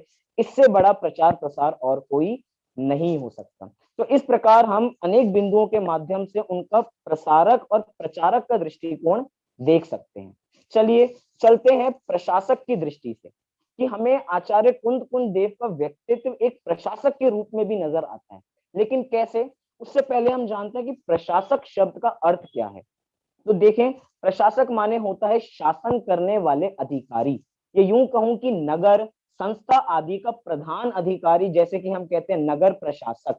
लेकिन आचार्य देव को हम प्रशासक के रूप में ना देखें, हम उनको अनुशासक के रूप में देखें तो हमें और उनका व्यक्तित्व निखर के उनके सामने आता है। क्योंकि जो प्रशासक होते हैं वो तो आदेश देने का कार्य करते हैं। हमारे आचार्य आदेश किसी को नहीं देते, हमारे आचार्य उपदेश देते हैं, हमारे आचार्य निर्देश देते हैं, वे किसी पे अधिकार नहीं जमाते। वास्तव में उनका उपदेश ही भव्य जीवों के लिए आदेश के समान होता है, इसीलिए भी वो हमें प्रशासक नजर आते हैं। जैसे कि कहा कि उनका वचन ही है उनका शासन। आचार्य कुंद कुंद देव ने निडरता एवं कुशलता से श्रमणों का एक ऐसा संविधान लिख दिया जो जैनों को सदा मार्गदर्शन पंचम काल के अंत तक देता रहेगा। क्योंकि जिस समय आचार्य देव थे उस समय श्वेतांबर मत का आरंभ हो गया था। इस समय बढ़ती हुई किसी भी प्रकार की शिथिलता भगवान महावीर के मूल मार्ग के लिए घातक सिद्ध हो सकती थी। तो भगवान महावीर की मूल दिगंबर परंपरा के सर्वमान्य सर्वश्रेष्ठ अगर कोई आचार्य थे तो वो कुंद कुंद आचार्य थे, जिन्होंने शिथिलाचार के विरुद्ध एक आंदोलन चलाया और एक कठोर कदम उठाया। इसके उदाहरण हम बहुत सारे देख सकते हैं, जैसे अभी बताया अष्टपाहुर, या यूं कहूं कि प्रवचन सार की चरणा नियोग सूचक चूलिका। इसके माध्यम से हम देख सकते हैं कि आचार्य देव ने कैसा एक संविधान लिखा श्रमणों के प्रति। जैसे कि उस संविधान की हम कुछ झलक देख सकते हैं, जैसे कि आचार्य देव ने दर्शन पाहुर की गाथा 3 में लिखा कि दंसण भट्टा भट्टा दंसण भट्टस्य नत्थि निवारणम। क्या कह दिया आचार्य देव ने कि जो दर्शन से भ्रष्ट हैं वो भ्रष्ट से भी भ्रष्ट हैं और उनको कभी निर्वाण की प्राप्ति नहीं हो सकती। वास्तव में ये बात बिना कॉन्फिडेंस के नहीं कही जा सकती है, बिल्कुल निडरता से आचार्य देव ने बात को प्रस्तुत किया। फिर कहा कि जे लेई अप भौवम तत्ते पुण्य निगोदम, अर्थात जो अल्प मात्र भी परिग्रह को अपने साथ रखता है वो निगोद में जाता है। वास्तव में ये सारी बातें आज हम निडरता से हम अपने प्रवचनों में हम स्वाध्याय में बोलते हैं तो ये आचार्य कुंद कुंद देव की देन है, जो उन्होंने एक संविधान में वो हमारे लिए धरोहर रूप में लिख के गए हैं। फिर आगे कह रहे हैं कि नग्गो ही मोक्ष मग्गो, इतना छोटा सा सूत्र कि नग्नता ही मोक्ष मार्ग है, बाकी सब उन मार्ग है इस प्रकार का आचार्य देव ने लिखा। उन्होंने कहा कि जो नग्न है वो मोक्ष मार्ग है, बाकी सब उन्मार्ग है, और जो सम्यक दर्शन, सम्यक ज्ञान, सम्यक चारित का पालन नहीं करते, वास्तव में वो पशु के समान है। एक जगह तो ऐसा लिखा कि नग्न तो पशु भी होते हैं, लेकिन जिनके पास सम्यक ज्ञान, सम्यक दर्शन, सम्यक चारित्र नहीं है, वास्तव में वो किसी काम के नहीं है। आचार्य देव ने लिखा कि चाहे नमन दृग्वंत से, पर स्वयं दर्शनहीन हो, बोधि दुर्लभ भी वे भी वचन पगहीन हो। कि जो दर्शनहीन को वंदन करते हैं, वास्तव में उनको कभी बोधि की प्राप्ति नहीं हो सकती। वास्तव में उनको ना वचन मिलेंगे, ना उनको पग मिलेंगे। ये तो बहुत सभ्य भाषा में पद्यानुवाद में लिखा। आचार्य देव ने तो प्राकृत भाषा में लिखा कि वो लूले और गूंगे होंगे अगले भव में, जो सम्यक दृष्टि नहीं है वो उनको पूछते हैं। वास्तव में इसके अंदर उनका प्रशासकत्व हमें नजर आता है। एक हमने बहुत बार शब्द सुना होगा कि जैन दर्शन बहुत उदार है, जैन दर्शन बहुत उदार है, लेकिन आचार्य देव ने बिना उदारता वर्तते आचार्य देव ने सारी बातें लिखी हैं। अंतिम बिंदु हम लेंगे, उसमें कहा कि जो लाज गारव और भयवश पूजते दृग्भ्रष्ट को, पाप की अनुमोदना ना बोधि उनको प्राप्त हो। दर्शन पाहुड़ गाथा 13। कि जो लाज, गौरव और भयवश या हमारा हित हो जाए, इसके लिए मिथ्या दृष्टि को पूछते हैं, वास्तव में पाप की अनुमोदना है, उनको कभी बोधि की प्राप्ति नहीं हो सकती है। वास्तव में आचार्य कुंद देव जैसा निडर व्यक्तित्व और यूं कहूं कुशल व्यक्तित्व की ऐसी ऐसी बातों को जो आज हम सामान्य सभाओं में बोलने से कतराते हैं, आचार्य देव ने निडरता से इस सारी बातों को रखा। वास्तव में इससे आचार्य देव का हमें प्रखर प्रशासकत्व दिखाई देता है। अगर हम भी आचार्य देव के मार्ग पे चलें तो हम भी एक सच्चा प्रचार प्रसार कर सकते हैं। हम भी आचार्य देव के मार्ग पे चल के जैन धर्म को प्रशासकत्व के रूप में लेके जा सकते हैं। अब हम भी महावीर भगवान एवं कुंद आचार्य के मार्ग पे चलें, इसी मंगल भावना से मैं अपनी बात को पूरी करता हूँ। बहुत ही सुंदर विषय भाई संयम जी ने प्रस्तुत, संभव जी ने प्रस्तुत किया है। जोरदार करतल ध्वनि से उनका धन्यवाद ज्ञापित करते हैं। उन्होंने कठोर लेकिन सटीक भाषा में बहुत ही सुंदर भावना भाई है। मेरा तो इतना ही कहना है कि आचार्य कुंद देव ने अपने मन वचन काया से प्रचार एवं प्रसार किया है। काया से तो वो नग्न दिगंबर मिजाज थे ही, वचन से हम देखें तो पूरा उन्होंने शुद्ध ज्ञान को हमारे सामने बिखेर दिया है, हम कहे कि पूरा हमारे लिए ओपन कर दिया है। और आचार्य अमृत चंद्र ने उनका मन तो सब जगह टीकाओं में से टीका में लिख कर बताया कि उनके मन की क्या भावना रही है। तो इस प्रकार मन वचन काया से उन्होंने प्रचार एवं प्रसार दोनों ही किया है। और आपने ये सबने डायलॉग तो सुना ही है, मेरा वचन ही मेरा शासन है।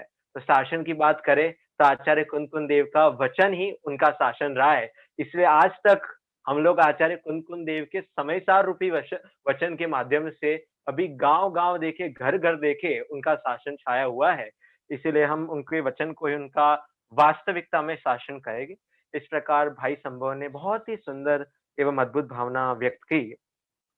अब अंतोगत्वा हमारे बीच में इस गोष्ठी का जो विषय है वो ही प्रस्तुत करने के लिए हमारे बीच में आ रहे शास्त्री तृतीय वर्ष से भाई अमन जैन आरोन से। उनका विषय है हुए है न होएंगे मुनिंद्र कुंद से।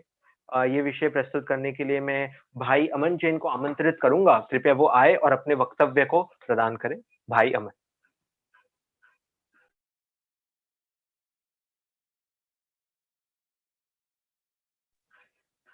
जी, अपने आप को अनम्यूट करें। अच्छा।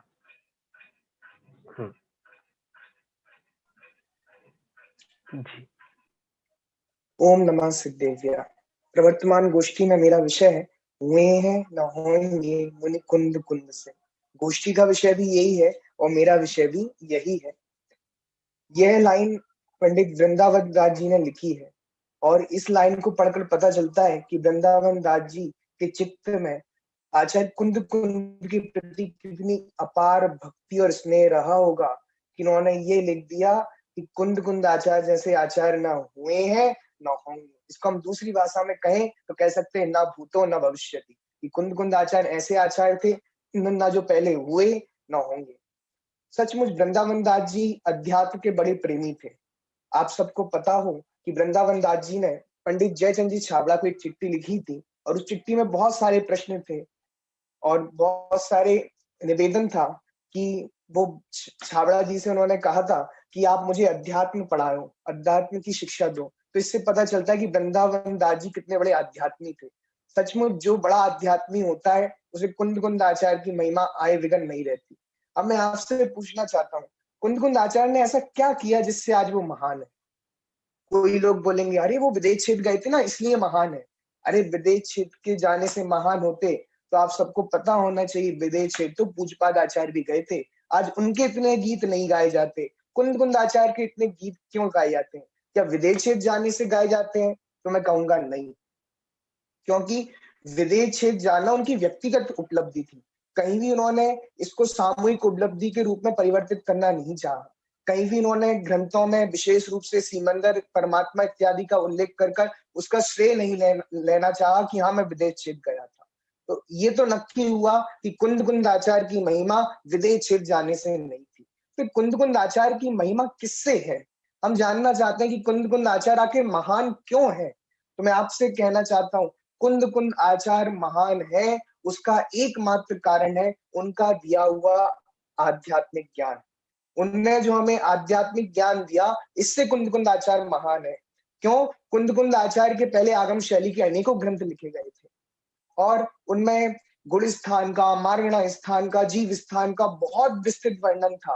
पर जब कुंद कुंद आचार्य ने अपने समक्ष शिष्यों को और अन्य जैन धर्म के लोगों को देखा कि ये सारे लोग आगम पढ़ने में ही व्यस्त है, ये कहीं आगम पढ़ कर अपना ये मनुष्य भाव आगम में ही ना निकाल, ज्ञान की बात है। वो इन आचार्य को ऐसा विकल्प हुआ कि सुनो, ये अध्यात्म तो पढ़ने योग्य है ही, पर अध्यात्म ज्ञान का ज्ञेय हो सकता है, पर श्रद्धा का श्रद्धेय नहीं हो सकता। श्रद्धा का श्रद्धेय तो ध्रुव आत्मा हो सकता है और उस ध्रुव आत्मा का वर्णन मात्र अध्यात्म में हो सकता है। पंडित टोडरमल जी ने लिखा है, मोक्ष मार्ग का मूल उपदेश तो आध्यात्मिक ग्रंथों में है। तो कुंद कुंद आचार्य की दृष्टि में अध्यात्म दृष्टि कितनी हावी थी। आप समय सार जैसा ग्रंथ उठा के पढ़ो, जगह जगह उसकी गाथाएं, आगम शैली उसका निषेध करने के लिए बरत नहीं। आप कहोगे कुंद कुंद आचार्य सठखंडागम जैसे ग्रंथों की लिखी हुई बात का निषेध करते हैं? हाँ, मैं आपकी इसकी अपेक्षा भी बताऊंगा, उसका प्रमाण भी बताऊंगा। आप समय सार की 4 नंबर की गाथा खोलिए, उसमें क्या कहा? शुद्ध परिचिदानुभूता सवस्व विकाम भोग बंद कहा, ए अत्तस्सुलम्बो न वै न सुलभो वियत्तस्य। उन्होंने कहा कि शुद्धात्मा इतना सुंदर है, इतना पवित्र है, ये शुद्धात्मा हमें आखिर प्राप्त क्यों नहीं होता? तो कुंद कुंद आचार्य कहते हैं, सुनो, तुमने काम, भोग और बंध की कथा अनेकों बार सुनी है, उसका ही परिचय किया है, उसका ही अनुभव किया है, तो तुम्हें शुद्धात्मा का ना परिचय है ना अनुभव है, इसलिए तुम्हें शुद्धात्मा की प्राप्ति नहीं होती। जब जयसेन आचार्य ने इस गाथा का अर्थ किया तो पता है वो क्या करते हैं? काम, भोग, काम का अर्थ किया स्पर्शन दसना इंद्रिय, भोग का अर्थ किया बाकी की 3 इंद्रिय, और पता है बंध का अर्थ क्या करते हैं? प्रकृति बंध, प्रदेश बंध, स्थिति बंध और अनुभाग बंध। अरे ये क्या कर रहे हैं? ये तो आगम शैली का ग्रंथ लिखा जा चुका था पहले। आपको पता होना चाहिए कि सठखंडागम के 6 खंड हैं, उन 6 खंडों में से छठे खंड का नाम है महाबंध। और महाबंध इतना विस्तृत था कि बड़े बड़े टीकाकारों ने, वीरसेन आचार्य इत्यादि, उस पर टीका लिखना ही मुनासिब नहीं समझा। वो इतना विशाल 7 भागों में विभाजित था। उसमें किसका वर्णन था? प्रकृति बंध का, प्रदेश बंध का, स्थिति बंध का और अनुभाग बंध का। और कुंद कुंद आचार्य कह रहे हैं इसका परिचय मैंने अनेकों बार कर लिया, लेकिन इनके परिचय और अनुभव से शुद्धात्मा की उपलब्धि नहीं हो पाई। तो सोचो, कुंद कुंद आचार्य के सामने जो शिष्य बैठे हुए होंगे वो कुंद कुंद आचार्य को टोकते नहीं होंगे कि महाराज ये क्या लिख रहे हो? इससे पुष्पदंत आचार्य का, भूतवली आचार्य का अपमान नहीं हो जाएगा कि आप बंध को भी ऐसे उड़ाना चाहते हैं? इस बंध को, 4 प्रकारिक बंध को आप कथा कहते हैं? ये बात शोभास्पद नहीं है। आप सोच सकते हैं कुंद कुंद आचार्य के सामने कितनी बड़ी चुनौती होगी। वो एक शब्द लिख रहे हैं और उनके शिष्य बारंबार उनको टोकते होंगे। सोचो, आप सोच सकते हो? आप 50 से 55 नंबर की गाथा उठाकर देखिए, वो कहते हैं जीव के गुणस्थान नहीं है, मार्गना स्थान नहीं है, लब्धि स्थान नहीं है, संयम स्थान नहीं है, अध्यात्म स्थान नहीं है, स्थिति बंध स्थान नहीं है, इतने सारे स्थानों का निषेध कर दिया। और शिष्य टोकते होंगे, महाराज आप क्या कर रहे हैं? भूतवली और पुष्पदंत आचार्य ने तो इनके गीत गाए हैं और आप कह रहे हैं ये आत्मा के नहीं है, शुद्धात्मा के नहीं, इनका निषेध करते हो। महाराज ये आपको शोभा नहीं देता। सोचो कुंद कुंद आचार्य के सामने कितनी बड़ी चुनौती थी। इन सारी चुनौती को पार कर उनने हमें एकदम शुद्ध आत्मा दिखाया, इसलिए कुंद कुंद आचार्य महान है। सचमुच जयसेन आचार्य ने कुंद कुंद आचार्य के हृदय को पकड़ा है।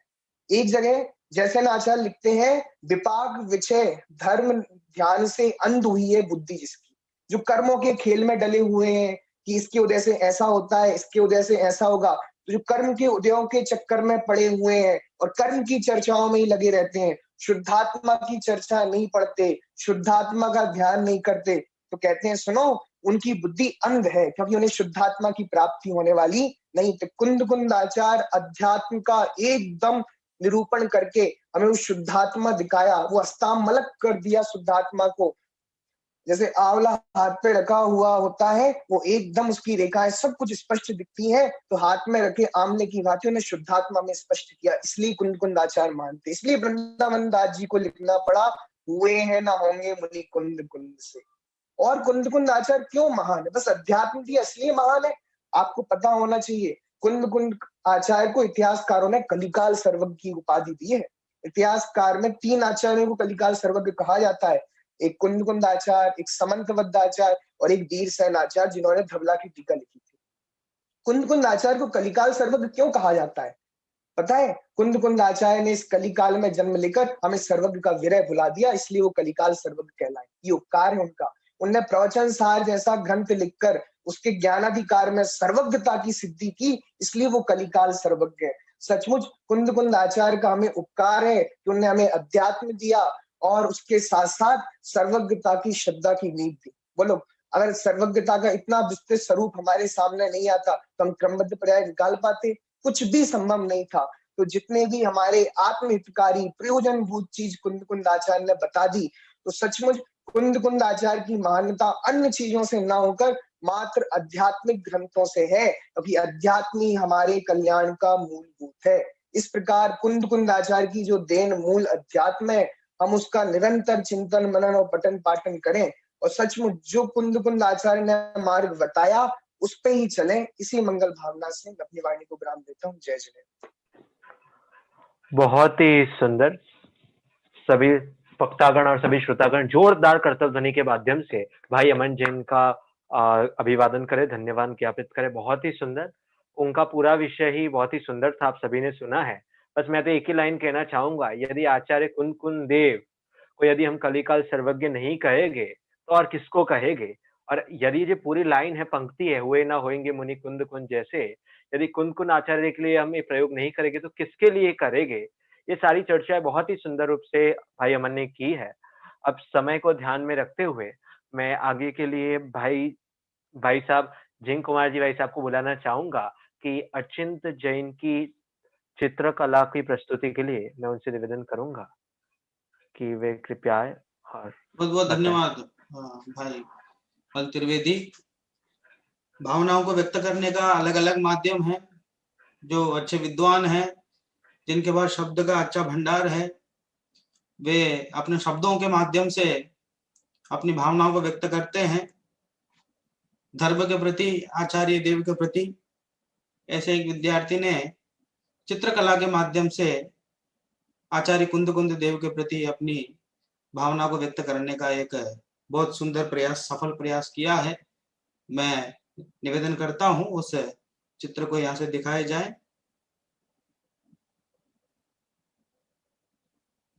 अभी इसमें जो भक्ति यहाँ से चल रही थी, उस समय भी यहाँ पे उसको प्रस्तुत किया गया चित्र को।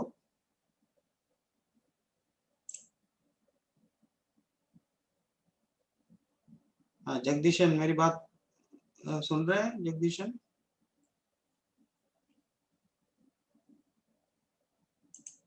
हाँ चलिए, मैं अभी अध्यक्ष उद्बोधन के बाद उस चित्र को यहाँ से दिखाने के लिए कहूंगा।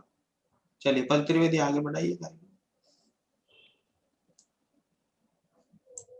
जी भाई साहब, इस प्रकार सभी वक्तागणों का क्रम तो यहीं पूर्ण, हाँ आपके सामने तस्वीर प्रस्तुत हो गई है।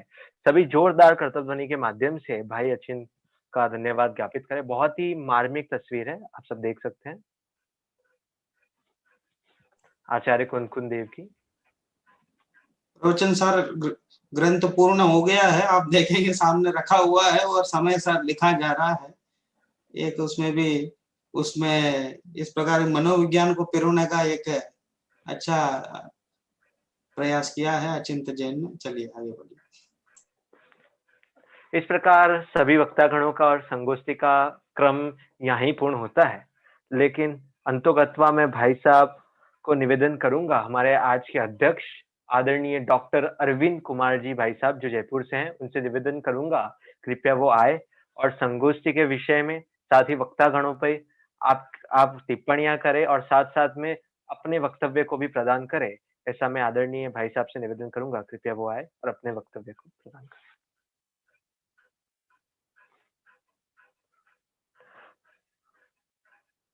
भाई साहब आपको अपना अनम्यूट करना पड़ेगा बटन दबा के।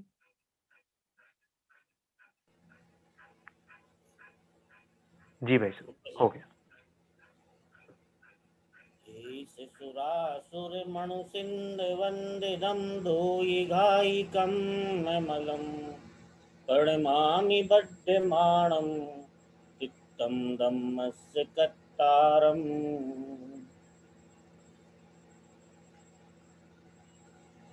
आज की संगोष्ठी आचार्य कुंद कुंद के पावन जन्म जयंती के अवसर पर हो रही है। उसके सानिध्यकर्ता परम आदरणीय छोटे दादाजी, आदरणीय भाई साहब डॉक्टर शांति कुमार जी पाटिल साहब, प्राचार्य महाविद्यालय, जिन कुमार जी शास्त्री, संचालक गण, समस्त भक्तागण, ये सभी साधर्मी भाइयों बहनों, आज सौभाग्य से हम सब आचार्य कुंद कुंद के जन्म दिवस के अवसर पर उनके व्यक्तित्व के बारे में विस्तृत चर्चा कर रहे हैं। आज की संगोष्ठी में 5 वक्ताओं ने अपने वक्तव्य दिए। एक वक्ता ने अपनी कविता के माध्यम से अपनी प्रस्तुति दी और एक विद्वान साथी ने अपने चित्र के माध्यम से अपने विषय की प्रस्तुति दी। निश्चित रूप से आज के समय में हम आचार्य कुंद कुंद के साहित्य की चर्चा को इतने खुल के कर रहे हैं, सहजता के साथ में कर रहे हैं। ये हमारा सौभाग्य है कि हम ऐसे काल में पैदा हुए जहां में ये चर्चाएं इतनी सुलभ हैं। मैं टीका टिप्पणी करने की ज़रूरत ज़्यादा नहीं है, क्योंकि सभी शास्त्री साथी विद्वान हैं, सबकी अपनी भाषा शैली अच्छी है, सबका चिंतन परिमार्जित है, सभी ने अपनी बात को संक्षिप्त में और सरलता के साथ में प्रस्तुत किया है। इसलिए टिप्पणी की बात ज़्यादा अपेक्षित नहीं है। जहाँ विशेष की आवश्यकता है उसकी मैं चर्चा अवश्य करूँगा। सबसे पहले शाश्वत जी भोपाल सेकेंड ईयर ने कलिकाल सर्वज्ञ आचार्य कुंद कुंद के व्यक्तित्व के संबंध में अपनी बात रखी थी, बहुत अच्छा लगा। और उन्होंने जो कोट किया है, जैसा कि परवर्ती वक्ता ने भी कोट किया था कि कलिकाल सर्वज्ञ किसके कारण से आचार्य कुंद कुंद को कहा जाता है, तो उनके जो प्रवचन सार में ज्ञान तत्व, ज्ञेय तत्व, प्रज्ञा पर अधिकार है, उसमें उन्होंने जो सर्वज्ञता की सिद्धि की है, आचार्य जयसेन ने तो इस अध्याय को सर्वज्ञ सिद्धि अधिकार ही नाम दिया है। इतनी स्पष्ट रूप से चर्चा आचार्य कुंद कुंद साहित्य में उनके विस्तृत ज्ञान को प्रदर्शित करता है। वो ज्ञान कितना अनंत है, उस अनंतता को उन्होंने सिद्ध किया है। तो जो अनंत को सिद्ध कर रहे हैं उसका ज्ञान भी अनंत की श्रद्धात्मक है। ज्ञानात्मक तो हम नहीं कह सकते हैं, लेकिन उस ज्ञान की श्रद्धात्मक है। इसलिए वर्तमान काल में यद्यपि सर्वज्ञ भगवान का सद्भाव नहीं है, तो भी उनको कलिकाल सर्वज्ञ कहा गया है। इस संदर्भ में मैं एक बात कहना चाहता हूँ जिन कुमार जी, मैंने जो 2000 2006 में हमारी प्रकाशित हुई थी समय सार का दार्शनिक परिशीलन आचार्य कुंद कुंद, ये हमारा शोध प्रबंध है और ये 99 में शुरू किया था। और इसमें मंशा ये थी कि कुंद कुंद साहित्य से किस प्रकार से गहराई के रूप में केवल जुड़ा रहा जाए, इसमें कोई विशेष मिलेगा या मिल सकता है ऐसा ज़्यादा भाव नहीं था, लेकिन मैं स्वयं कैसे जुड़ा रहूं, इससे अनेक पक्षों से कैसे जुड़ा रहूं, इसके लिए हमने पीएचडी इसमें की थी। और इस बहाने हमें काफ़ी चीज़ें एक इसमें जानने को मिली कि आखिर ऐसा क्यों। आज सच्चे देव की परिभाषा है बीतरागता, सर्वज्ञता, हितोपदेशीपना, और अपन बहुत सहज रूप में इसको स्वीकार करते हैं कि जो सच्चा देव होता है वो सर्वज्ञ होता है। अपने ही जैन दर्शन में एक बड़े विद्वान हुए हैं, चूंकि उनकी ग्रंथ पीएचडी ग्रंथ है उनका, तो नाम लेने में कोई दिक्कत नहीं है, उसका मैंने अपने शोध प्रबंध में उदाहरण भी दिया है। डॉक्टर लाल बहादुर जी शास्त्री हुए हैं, उनका एक ग्रंथ है कि आचार्य कुंद कुंद और उनका समय सार। उन्होंने 140 नंबर पेज पर लिखा हुआ है, 6 द्रव्यों का निरूपण किसी सर्वज्ञ का आधार नहीं, किंतु आचार्य कुंद कुंद की अपनी दार्शनिक विवेचना का फल है। मैं इसको दोबारा पढ़ता हूं।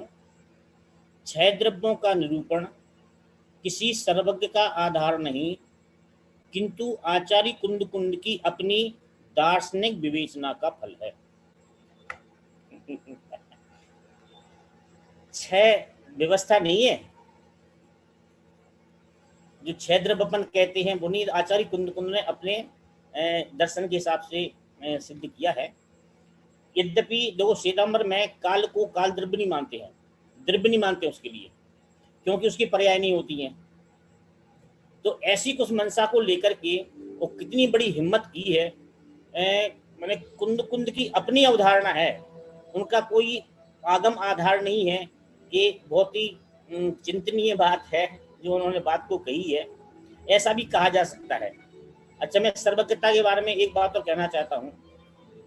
रतनलाल जी भोपाल वाले हुए हैं, इनकी निश्चय और व्यवहार एक विवेचना पुस्तक है, उन्होंने उसमें लिखा हुआ है, मैंने इसमें कोट किया है कि सर्वज्ञता आचार्य कुंद कुंद की देन है। नहीं सुना दोबारा? सर्वज्ञता आचार्य कुंद कुंद की देन है। क्या बात है! माने भूत को जान सकते हैं जो हो गया है, वर्तमान को जान सकते हैं, होने वाले भविष्य को पूरा वो जानते हैं।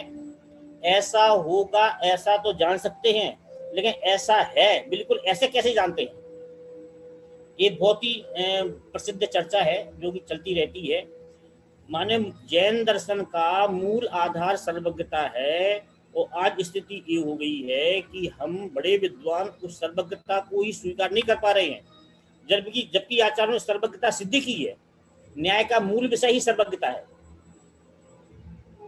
तो अपने शोध का विषय ये होना चाहिए कि जो मूल चीजें हैं उनका प्रतिपक्ष क्या है। जैसे जितने हमारे सारे विद्वानों ने अभी चर्चा की है, वो एक संगोष्ठी अपने एक अंदर की संगोष्ठी होती है, एक बाहर की संगोष्ठी होती है। जब अपन बाहर की संगोष्ठियां करते हैं, बाहर का मतलब होता है जहां वास्तव में अपर पक्ष बैठता है। जैसे पहले जो अभी चर्चा आई थी आचार्य कुंद कुंद के संबंध में, वहाँ की परिस्थिति के संबंध में, कि वहाँ पर गिरनार पर वाद विवाद हुआ और ब्राह्मी देवी को वहाँ पर उन्होंने साक्षी माना। आचार्य समंतभद्र तो घूमते ही थे सिंहनाद करते हुए। अकलंक देव आदि आचार्य का जो काफ़ी 700-800 साल का जो पीरियड रहा है बौद्धों से और वैष्णव इनसे वाद विवाद का, वो लीगली था। माने राजा लोग भी इस चीज़ को आयोजित करवाते थे और इसमें वाद विवाद होता था और उसमें जय और पराजय भी होती थी। इसमें मंत्र यंत्र मंत्र भी सब चलते थे, इसमें भी सारा अभी काफ़ी प्रमाण मिलते हैं, तो वो भी उसमें होता था इस प्रकार का। तो जहाँ वास्तव में प्रतिपक्ष है उसके सामने या वास्तविक प्रतिपक्ष को मान करके अगर हम चर्चा करते हैं तो हमें उन प्रतिपक्ष के उद्धरण ग्रंथों के या उन व्यक्तियों की चर्चा को कोड करके और फिर उसके माध्यम से अपनी बात को हम सिद्ध करें तो एक संगोष्ठी थोड़ी सी हमारी और आगे बढ़ सकती है। माने प्रतिपक्ष को कथन करने वाले जो भी उद्धरण हैं उन उद्धरणों को भी हमें इसमें आगे और बढ़ाना चाहिए। इस प्रकार के कथन और भी आते हैं। आचार्य कुंद की जो नयात्मक शैली है, निश्चय नयात्मक शैली है, उस पर भी प्रश्न चिन्ह लगाए गए हैं। हालांकि वो अपन ऐसा मान सकते हैं कि विरोध करने के लिए बात कही गई है, लेकिन जब वो साहित्य में वो चीज़ आ जाती है तो फिर वो विचारणी हो जाती है। जब आप रिसर्च करना चाहते हैं, रिसर्च करेंगे, शोध करेंगे, तो आपको वो सारी चीज़ें फिर अपने आप आपकी खोज में आएंगी और जब वो पकड़ में आती तो उसका निराकरण करना जरूरी है। मैंने 2 चीज़ें रिसर्च करने के पहले पढ़ी थी, तो मेरी भावना ये हुई थी कि आचार्य कुंद के संबंध में जो भी प्रचलित भ्रांतियां हैं या साहित्य में आ गई हैं, पीएचडी में आ गई हैं, उसका हम अपने इसके माध्यम से उस बात को जो सही है उसको अपन रखेंगे और वो हमारी किताबें कहीं ना कहीं तो पहुँचेंगी, विश्वविद्यालय पहुँचेंगी, लाइब्रेरी पहुँचेंगी, कहीं पहुँचेंगी, तो अपनी बात वहाँ तक पहुँचना चाहिए। दूसरी बात मैं कहना चाहता हूँ, पहले इनकी बात कर लेते हैं। तो इनका बहुत अच्छा लगा मैं अपने शाश्वत भाई का कि इन्होंने कलिकाल सर्वज्ञ को सीधे ही आचार्य जयसेन के जो सर्वज्ञ सिद्धि अधिकार को लेकर के इन्होंने बात कही, वे बहुत अच्छा है। इसके बाद में संयम जी दिल्ली, आचार्य कुंद कालीन विभिन्न परिस्थितियां, तो उसमें तो हर काल में हर प्रकार की परिस्थिति होती है,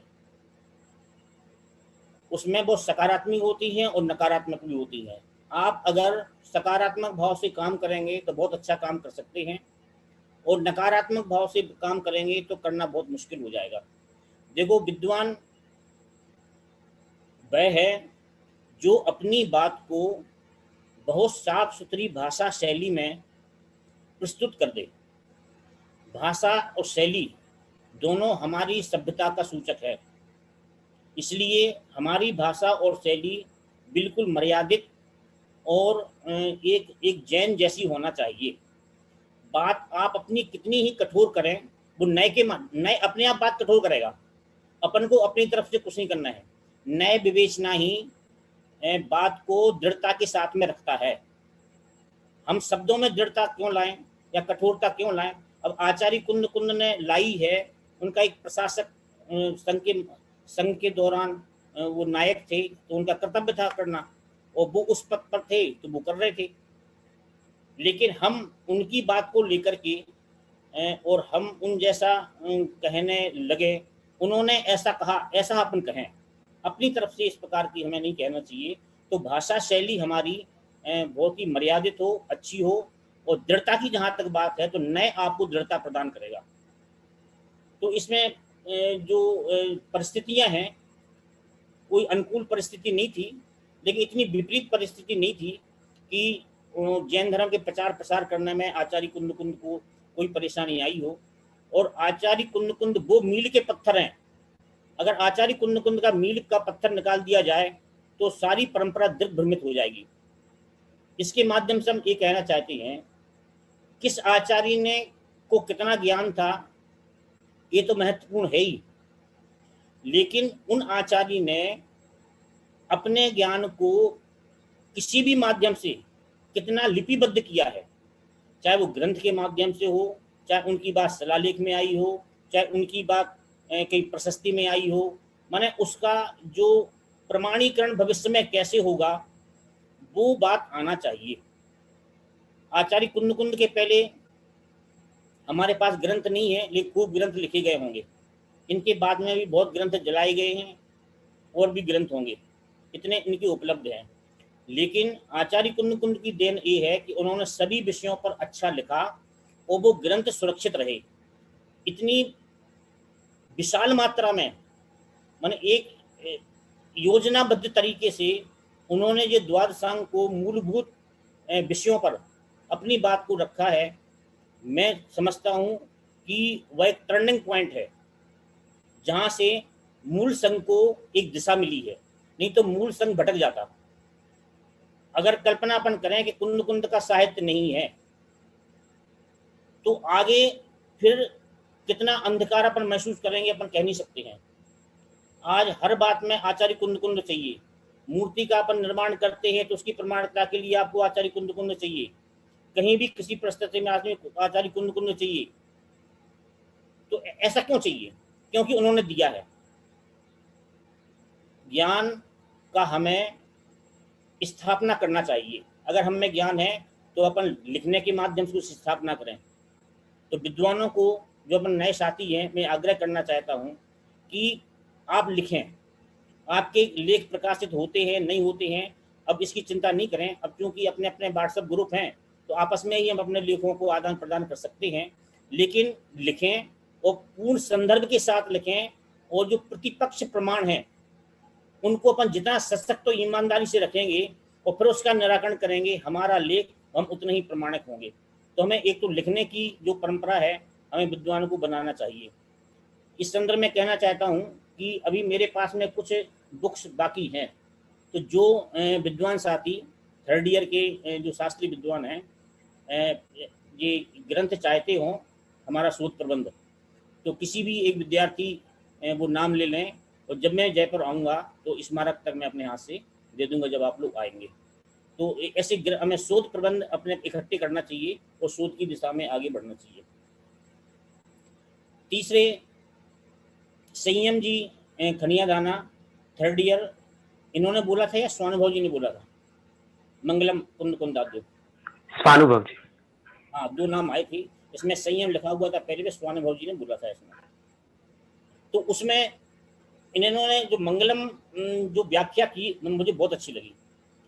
माने षटकंडागम के मंगलम के 6 प्रकरण को लेकर के सिद्ध किया कि ये सारे मंगल आचार्य कुंद कुंद में गठित होते हैं, और ये सबसे पहले भूबलय ग्रंथ कुमुदनंदी आचार्य द्वारा लिखित है। उन्होंने इसका भी प्रमाण दिया। तो ये बात भी कई लोगों को पता नहीं है, तो ये बात भी उजागर हुई है।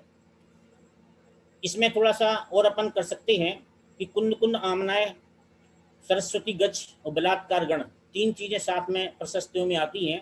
तो इनका उद्भव कैसे हुआ इसमें भी साथ में अपन इसमें कह सकते हैं। संभव जी ने अभी थर्ड ईयर के विद्वान बन गए हैं, बहुत अच्छा बोला। प्रचारक, प्रसारक और प्रशासक, साथ में उन्होंने और अनुशासक, इसका भी एक अच्छा बात रखी है। इनको अपन सुधारक भी कह सकते हैं, उपदेशक भी कह सकते हैं। प्रभावक का जो उन्होंने जो किया प्रभावना से, माने उसको सम्यक दर्शन के जो अंग है उस प्रभावना से जोड़ करके जो प्रभावक, प्रभावना करने वाले हैं, इनके साथ में जुड़ा। और आत्मानुभूति हमारा पहला कार्य दूसरा पत्र प्रचार के हिसाब से उनकी अच्छा लगा, और एक विद्युत्तापूर्ण इनकी प्रस्तुति थी, बहुत अच्छा लगा इसको। हुए हैं ना होएंगे मुनिंद कुंद कुंद से, अमन जैन आरोन का बहुत अच्छा वक्तव्य रहा कि उनके महानता का आधार क्या है। तो हम दादा का जो आचार्य कुंद कुंद पर और की शुद्धात्म प्रभा का जो शोध प्रबंध है उसको भी हम साथ में पढ़ें। अपने पास में बहुत साहित्य है, तो हमारी ये दृष्टियाँ काफ़ी विकसित होंगी। दादा ने भी इस बात को स्वीकार किया है कि आचार्य कुंद कुंद का विदेह गमन उनकी प्रमाणता या महानता के लिए हम नहीं कहते हैं भाई। उन्होंने विदेह क्षेत्र में जाकर के श्रीमंदर भगवान से ज्ञान प्राप्त किया और फिर इतने सारे ग्रंथों की रचना की, इसलिए वो महान है, प्रमाणिक हैं, ऐसा नहीं है।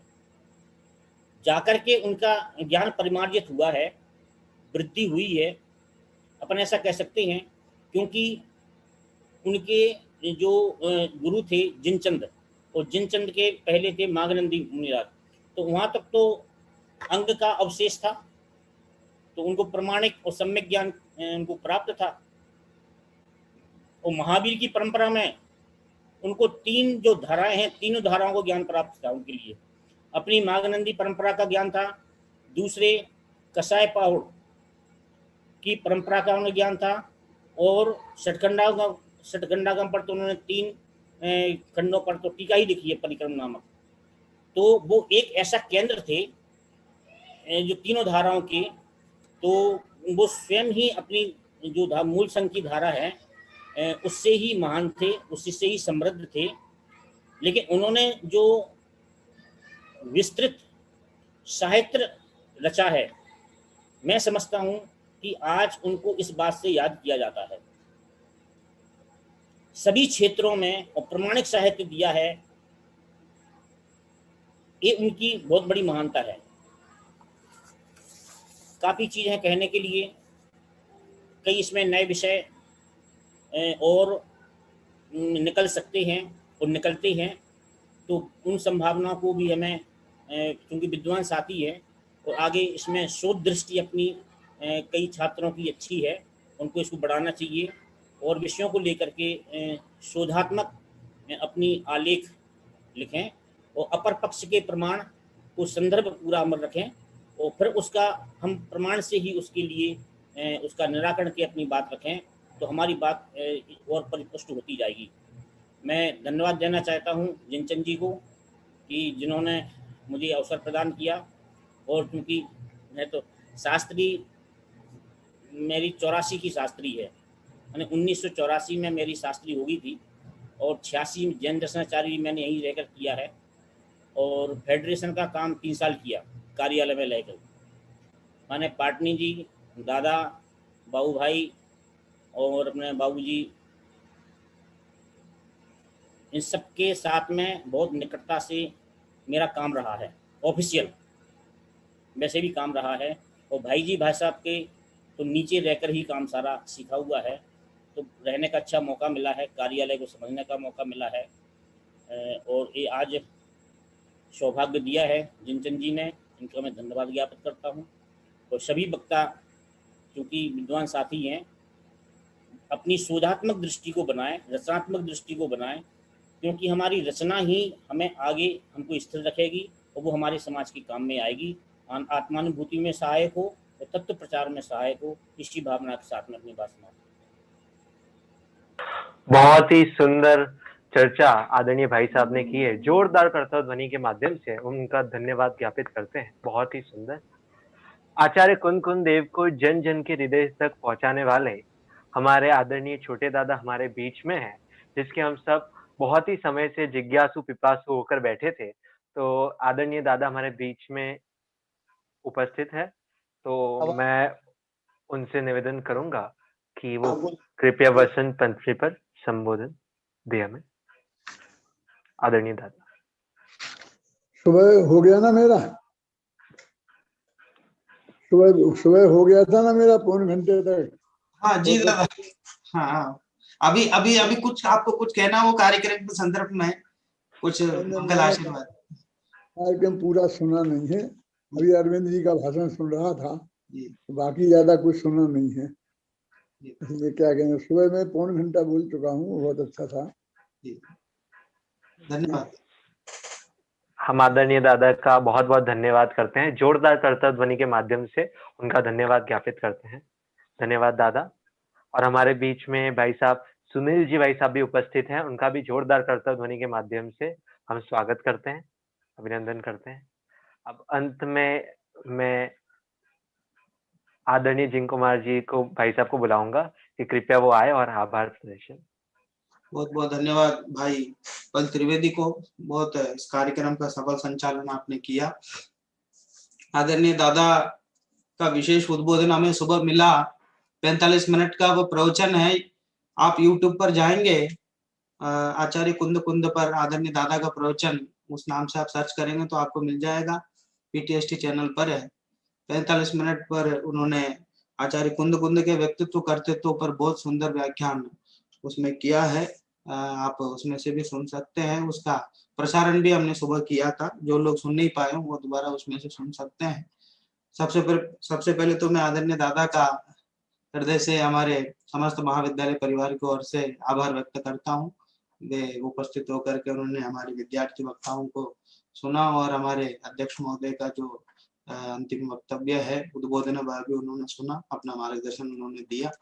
और आज के अध्यक्ष महोदय, मैं बहुत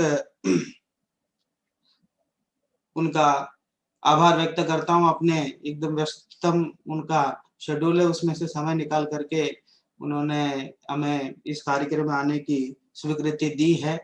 और जिस प्रकार उन्होंने कुंद कुंद आचार्य पर जो विषय हमने बहुत सोच समझ करके यहाँ विभाजन किया था, उस विषय में भी किस प्रकार संभावना उन्होंने व्यक्त की है, इससे समझ में आता है कि उन्होंने जो शोध कार्य किया है वो कितने गहराई से उन्होंने किया है और कुंद कुंद आचार्य को कितने गहराई से पढ़ा है। हमारे दादा तो हमेशा प्रवचन में कहते हैं, जब विश्वविद्यालय में हम जाते हैं तो वहां ऐसे ही पूछा जाता है कि भाई आपने कुंद कुंद को पढ़ा, आपने अमृतचंद्र को पढ़ा, ऐसे ही पूछा जाता है। तो वहां उनको पढ़ने का मतलब उनकी शैली वहां किस प्रकार होती है, यहाँ दादा बार बार इस बात पर बल देते हैं। विद्वान वही होता है जो दूसरा विद्वान इस वक्त इस समय पर इस बात को किस प्रकार कहेगा, इस बात को कहने वाला ही विद्वान है। उस बात को बताते हुए आदरणीय अध्यक्ष महोदय ने कुंद कुंद आचार्य ने किस प्रसंग में किस प्रकार की बातें कही हैं और हमें किस प्रकार के शोध कार्य करना चाहिए। क्योंकि हम विद्वान हैं, अब उदयमान विद्वान है हम सभी, हमें शोध प्रबंध के कार्यों में अधिक रुचि लेकर कर करना चाहिए। लिखित में हमारे जो भी लेख है उसको प्रस्तुत करना चाहिए। ऐसी बहुत ही प्रेरणाएं उन्होंने दी। मैं आदरणीय भाई साहब को महाविद्यालय परिवार की ओर से बहुत बहुत आभार व्यक्त करता हूं और निवेदन करता हूं इसी तरह आप हमारे बीच में पधारते रहें, हमारे विद्यार्थियों को आप विशेष मार्गदर्शित अवश्य करते रहें। आपकी पुस्तकें जरूर अभी 1-2 उपलब्ध हैं और हम आपसे पुस्तकें लेकर के हमारे शास्त्री तृतीय वर्ष के विद्यार्थियों को अवश्य उपलब्ध कराएंगे। और आदरणीय गणतंत्र जी भाई साहब शुरू से ही लेकर के हमारे कार्यक्रम में उपस्थित हैं, मैं उनका विशेष आभार व्यक्त करता हूं। हमारे महाविद्यालय के भूतपूर्व स्नातक हैं आदरणीय सुनील जी भाई साहब, वे कल से ही इस बात को लेकर के बहुत संतुष्ट हैं और बहुत इस बात की उन्हें खुशी है कि किस प्रकार विषय का विभाजन हुआ, किस प्रकार विद्यार्थी विषय को प्रस्तुत करते हैं। स्वयं एकदम अच्छे विद्वान हैं और बहुत अच्छे से इन विषयों पर प्रवचन वे करते हैं और ऐसा होने पर भी यहाँ उपस्थित होकर के मैं देख रहा हूँ प्रारंभ से विषय सुन रहे हैं और लिख भी रहे हैं। इस बात की प्रेरणा आपसे मिल रही है मुझे। बहुत बहुत सभी विद्यार्थियों के लिए ये जरूर ध्यान देने योग्य बात है। मैं आदरणीय भाई साहब से निवेदन करूंगा 2 शब्द आप अवश्य कहें, आदरणीय सुनील जी भाई साहब, और अगर संभव हो तो 2 लाइन आपके मधुर स्वर में अवश्य सुनावे।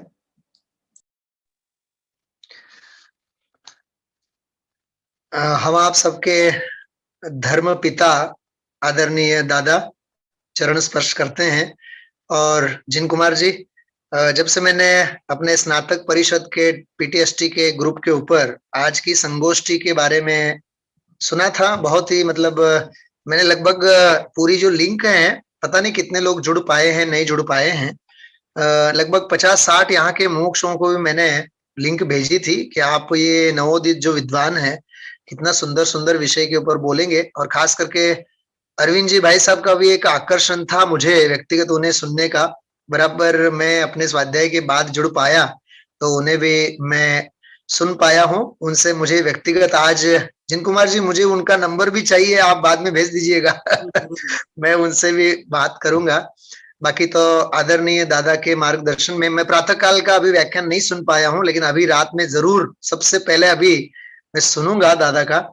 और बहुत ही मतलब जो वर्तमान में इस झूम के माध्यम से जो भी ये नए विद्वानों में देखिए कितना बड़ा मतलब स्तरीय विद्वत्ता ये आजकल के विद्यार्थी आदरणीय दादा और वरिष्ठ विद्वानों के मार्गदर्शन में प्राप्त कर रहे हैं। सच में ये सब सारे सारस्वत पुत्र हैं अरविंद जी भाई साहब। ये अपन कहते हैं सारस्वत तो विद्वानों के लिए दिया जाने वाला विशेषण, ये सब सारे के सारे सरस्वती पुत्र हैं। बहुत अच्छा लगता है और बार बार सुनने का मन भी करता है। तो जिन कुमार जी भी काफी अच्छी मेहनत कर रहे हैं और सांगो पांग इनको परिपुष्ट करने का प्रयास करते हैं। आदरणीय छोटे दादा एक उदाहरण दिया करते हैं, प्राय जब हम थे जब तो काफी दिया करते थे कि दुर्योधन अपने क्या नाम दुर्योधन को जो भीम ने वो गदा प्रहार से मारा, सारा उसका अंग तो वज्र से बना, लेकिन वो जंघा का प्रदेश जो है वो वज्र से बनने से वंचित रह गया। बराबर वहीं गदा का प्रहार किया गया और फिर उसका प्राणांत हो गया। कहने का मतलब ये है कि सर्वांग एक विद्वान को, ये जो अभी जिन कुमार जी ने बात कही वो बहुत मार्मिक बात थी, जो दादा प्रायः कहा करते हैं, सच्चा विद्वान तो वही है जिस समय कहाँ क्या, कहने का मतलब क्षेत्र काल भाव आदि को देख करके हमें कैसे कहना चाहिए, कैसे बोलना चाहिए।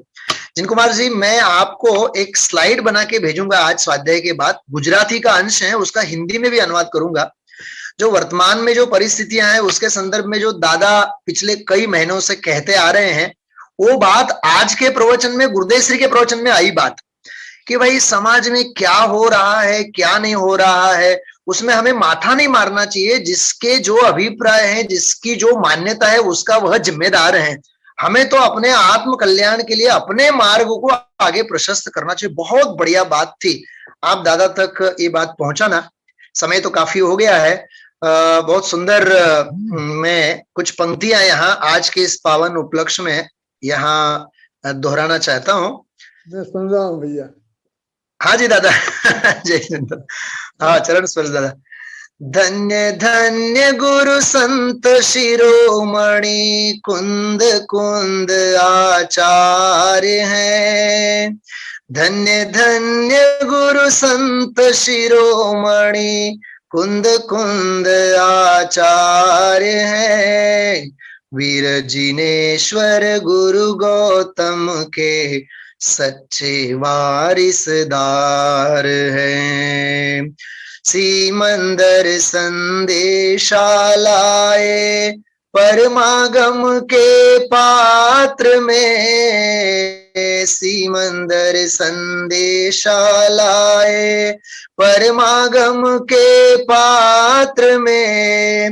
रत्न त्रय से भूषित गुरुवर, रत्न त्रय से भूषित गुरुवर, रत्न त्रय दातार है, रत्न त्रय दातार है। वीर जिनेश्वर गुरु गौतम के सच्चे वारिसदार हैं। पंच परमागमों की प्रसादी आचार्य कुंद कुंद देव ने हम आप लोगों को दी है।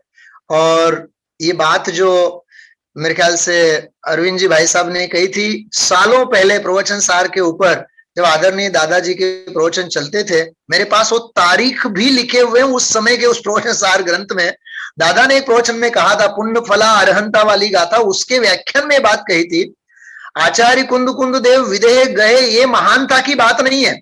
उन्होंने वहां से आकर के जो आज सीमंदर भगवान के हृदय को खोला और हम आप लोगों को मार्ग में लगाए, ये महानता की बात है। इसलिए बड़ा अच्छा लगता है, बहुत सुंदर लगता है। अपना प्रशस्त पुण्य का उदय है। सारे हमारे अनुज वर्ग जो हैं आदरणीय दादा के मार्गदर्शन में, वरिष्ठ विद्वानों के मार्गदर्शन में इसी प्रकार आप लोग आगे बढ़ते रहें। और आदरणीय अरविंद जी भाई साहब, आपके उद्बोधन के लिए बहुत बहुत हृदय से आभारी हूं।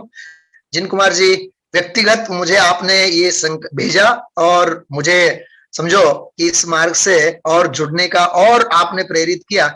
मैं आदरणीय दादा को वंदन करते हुए अपनी बात पूरी करता हूँ। बहुत बहुत धन्यवाद आदरणीय भाई साहब को और संचालक, वक्तागण, मंगलाचरण करता और आप सभी साधर्मी सभी को मैं हार्दिक हार्दिक आभार व्यक्त करता हूँ। सचमुच आचार्य कुंद कुंद के केवल महिमा मात्र ही नहीं, कुंद कुंद आचार्य के हृदय की गहराई में जाकर के वास्तविकता को समझने का परम सुअवसर इस समय हमारे बीच में उपलब्ध है। आदरणीय दादा हमारे बीच में उपलब्ध है। कुंद कुंद आचार्य के हृदय को उन्होंने वास्तव में उस रहस्य का उद्घाटन उन्होंने किया है।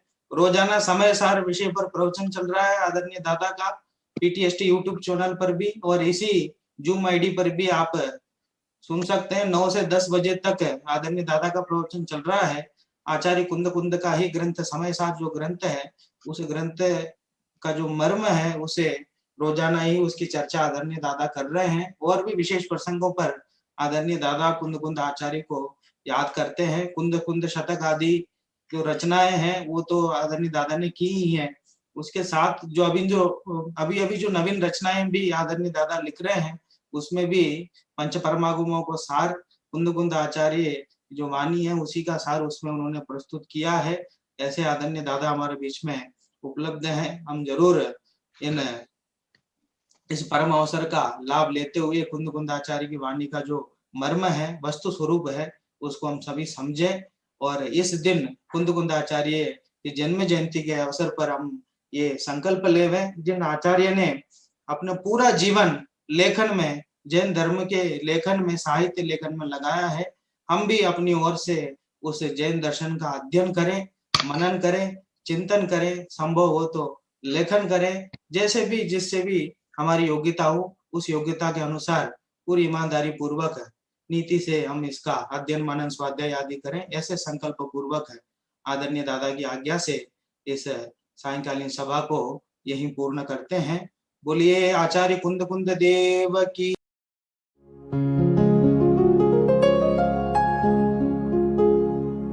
निज निधि निज में बताए यह अनंत उपकार है, उसके लिए जिन वाणी माँ को वंदना शत बार है, वंदना शत बार है, वंदना शत बार है।